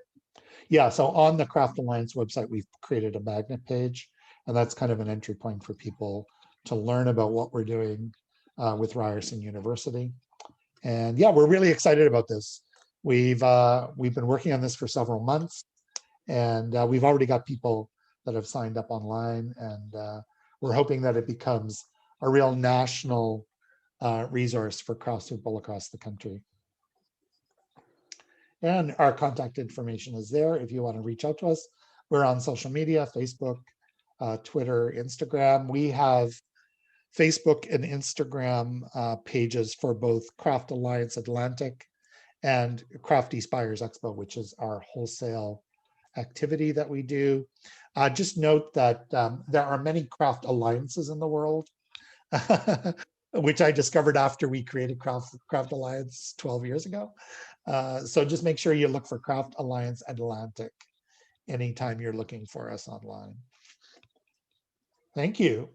Yeah, That's so everything. we've got some got some questions, questions? Bernie, if we have Okay. time to We run will through them. we will try our best. We'll do If our we best. can't, Yeah. I will point out that we are recording the presentation, but we're also recording the chat and the Q&As. So if there's something we don't get to in the next few minutes, we will get back to people right away. So I'm just going to scroll up to the top of our Q&A. So there was a question, can you broker assist items taken to the USA on a plane? So can you broker assist when you're traveling with your product? Oh, you should be able to. You I can do guess, it. yeah. You can do it in a car. So I can't see why you can't do it on a plane. I'm trying to think of an example if we've ever had anybody do that. All the high value stuff that we've done, jewelry and some other items of extreme value, have all been done on carnets. But that's a really interesting question. I don't think I've ever encountered that. So we'll look that up. Maybe we can get back to that one. Yeah, no, for sure. That's a very good point. You can see the thing about a temporary, I guess the question would be, is it a temporary importation? Right. If it's a temporary importation, then you would use the E15 or a carnet. If it's something you're going to leave in the United States, then that might play out a little bit different. All the broker assisted stuff that we've done, actually, you know what, the gallery exhibitions we've done, product has remained in the US. So not all of it returned. So yeah, we will ask that question. That's a very good question. Whoever asked that, you're thinking. Jude, thank you for that one. Susan wants to know, can you still get a binding ruling on one of a kind? Oh gosh, we're going to be covering that in our SAS gallery session tomorrow afternoon with the galleries. Binding rulings are not a good idea. And we've been told this by many different customs people. And the reason is that if the ruling is not what you're looking for, you're bound by it. So if you're looking for a ruling under a certain category for some reason, and they rule against you, then you're stuck with whatever they ruled. And whatever they ruled might be worse than doing it some other way. So before anybody does that, like we have some binding ruling. So the art classification is where we're seeing that most frequently. And people insisting, no, my work is art. You need to recognize it as art. And in all the cases we've been reading about, and it's in some of the US art clearance documentation, in almost all cases, they have determined that according to customs rules, it's not art, it's craft. So if that's the case, and you have no free trade agreement where you're going, you may be stuck with whatever duty or excise tax that exists. So while some people think binding rulings can be a really good idea, they can actually really work against you in a negative way. So I would say if there's a question about that, you should really talk to a broker, talk to some people that know about the products and clearances. And, you know, there's so many factors in terms of why are you doing that and what are you trying to clear, before I would ever recommend anybody do that. Yeah. Okay, we had another question. Hopefully it's straightforward. If you had brought something into the US using a temporary export form and then it sells, what do you do? Right. So you need proof of who and how it's sold. So you yourself are not allowed to take it in and sell it yourself. So if you brought it to an exhibition and the exhibition was at a gallery and the gallery sold it, then the gallery would document that they sold it and it would be taken off the list, but then you would attach the proof that it did sell. So you have to be careful though, because you can't sell that yourself, right? So we've had lots of cases. I've helped dozens of people who've done exhibitions in the US, art exhibitions, ceramics exhibitions, jewelry exhibitions, and I've had people drive over the border. They got a border to a broker to assist them with the entry, and everything went to the gallery for 2 or 3 months. One we did 2 summers ago, which was a fine art, wasn't craft. He sold half his work, and then it got shipped back. So in that case, it was just documented that it had been sold by the gallery while it was on site. Yeah. Okay. There's a question in the Q&A.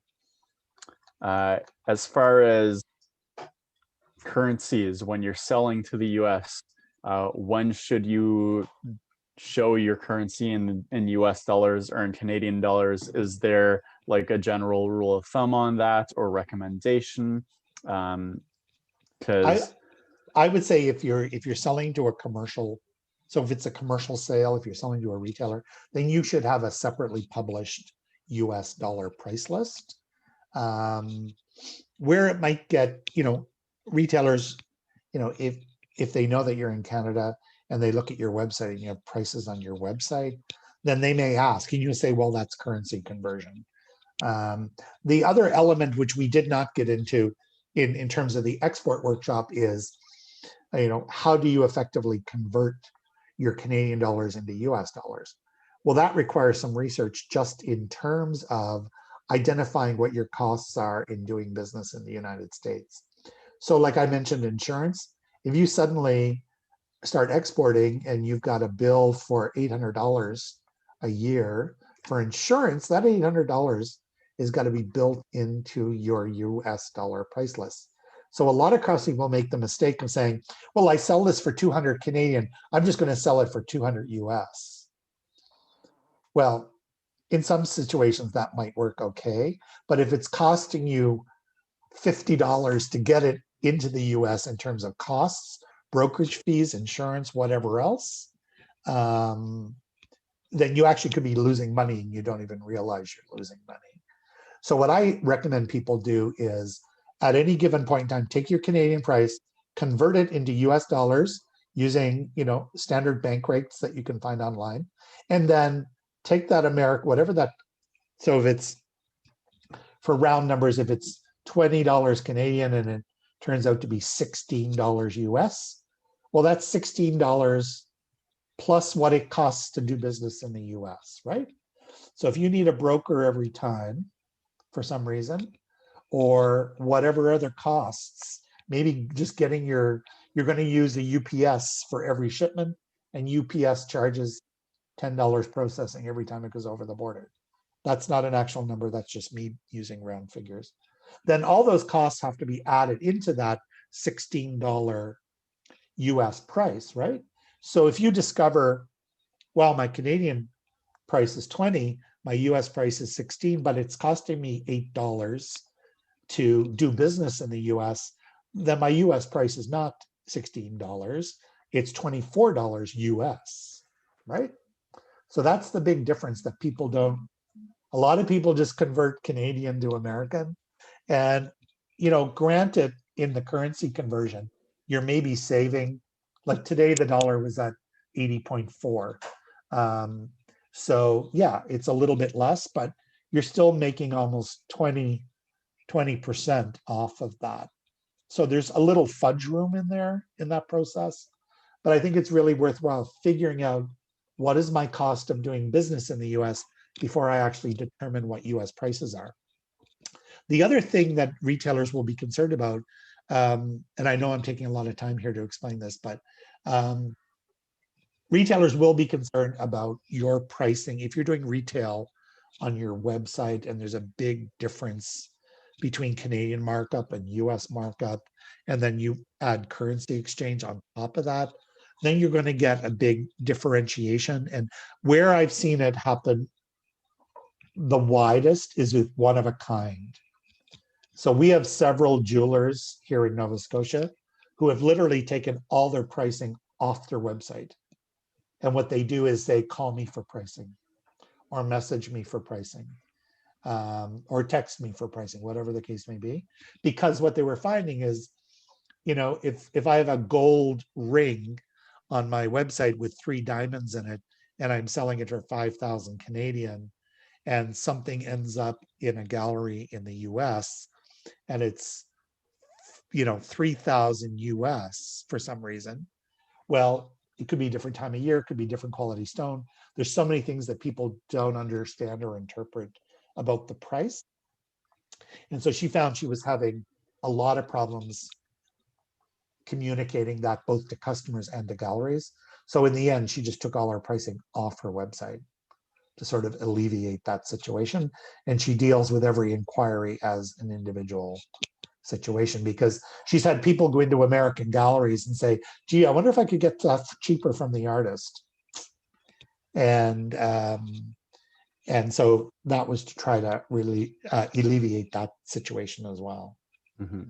Price control is becoming much more difficult with every, you know, an artist has not only their own online store, but so do a lot, you know, we've got all our artists on our online store, and it's becoming really challenging with the online world, that's for sure. It is, definitely,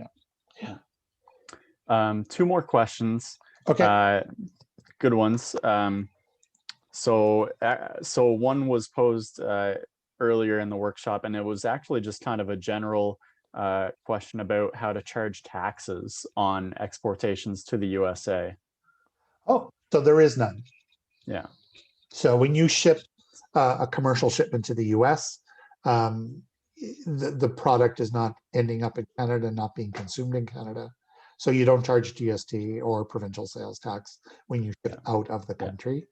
And the retailer in the US is charging state tax to their person. So you don't have to worry about state tax or anything like that. No, that's right.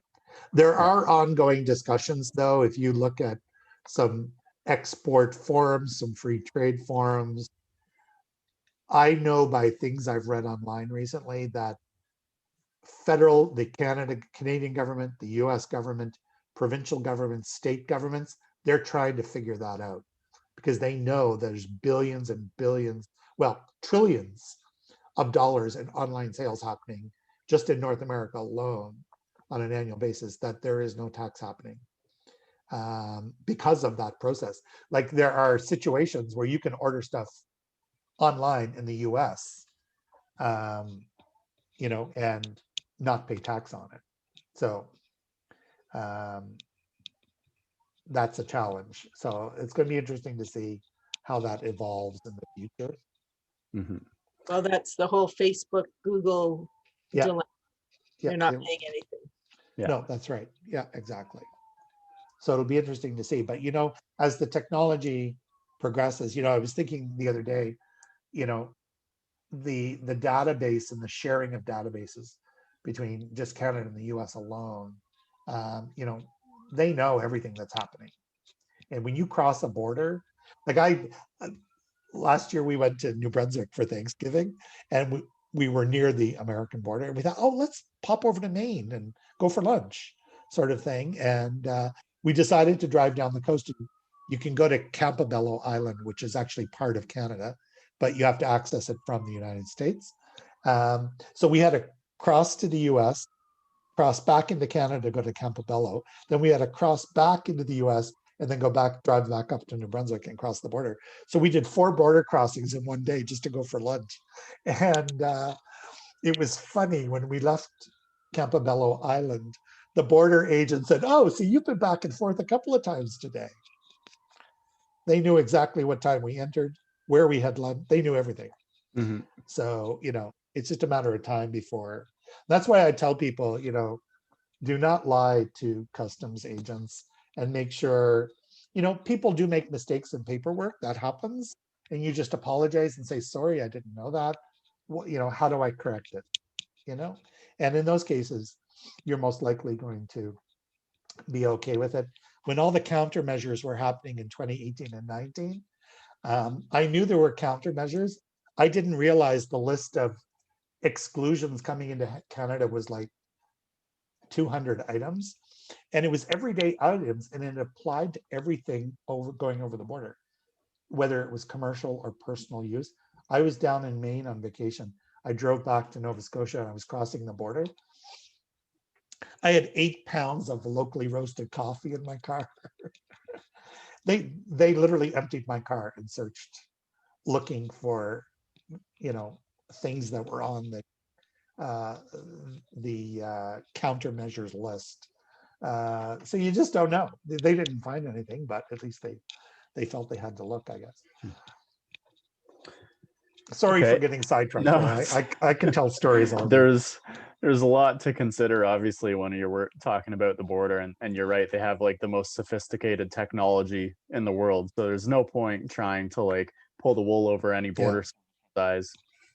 The last question that we had, if you attend a workshop or a residency overseas and produce work there, as far as bringing that work back, do you have to pay duties and taxes on it? Does it make a difference if it's unfinished or if it's a finished product or anything like that? Yeah, because that would determine what the client, so the product, so just address the product first. So finished, unfinished would depend on what tariff code it falls into. So it has to be declared on an invoice, obviously. So whether there's duty or taxes or anything would really depend on how it's classified. So if it's unfinished blanks or something, then it would depend on if there's a special classification for that. So that would be the thing. But yes, you would have to, depending on the value. Now, if they're items that you created and they're not quite finished, then you could actually value them at cost. They wouldn't have a full retail value on them.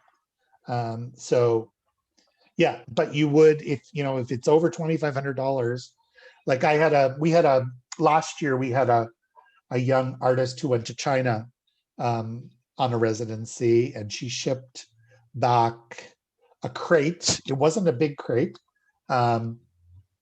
And she had bought some tools in China. She had made a series of porcelain shot glasses, and I think she brought some other materials. I can't remember everything that was in the shipment, but yeah, it had to be documented. It had to be cleared.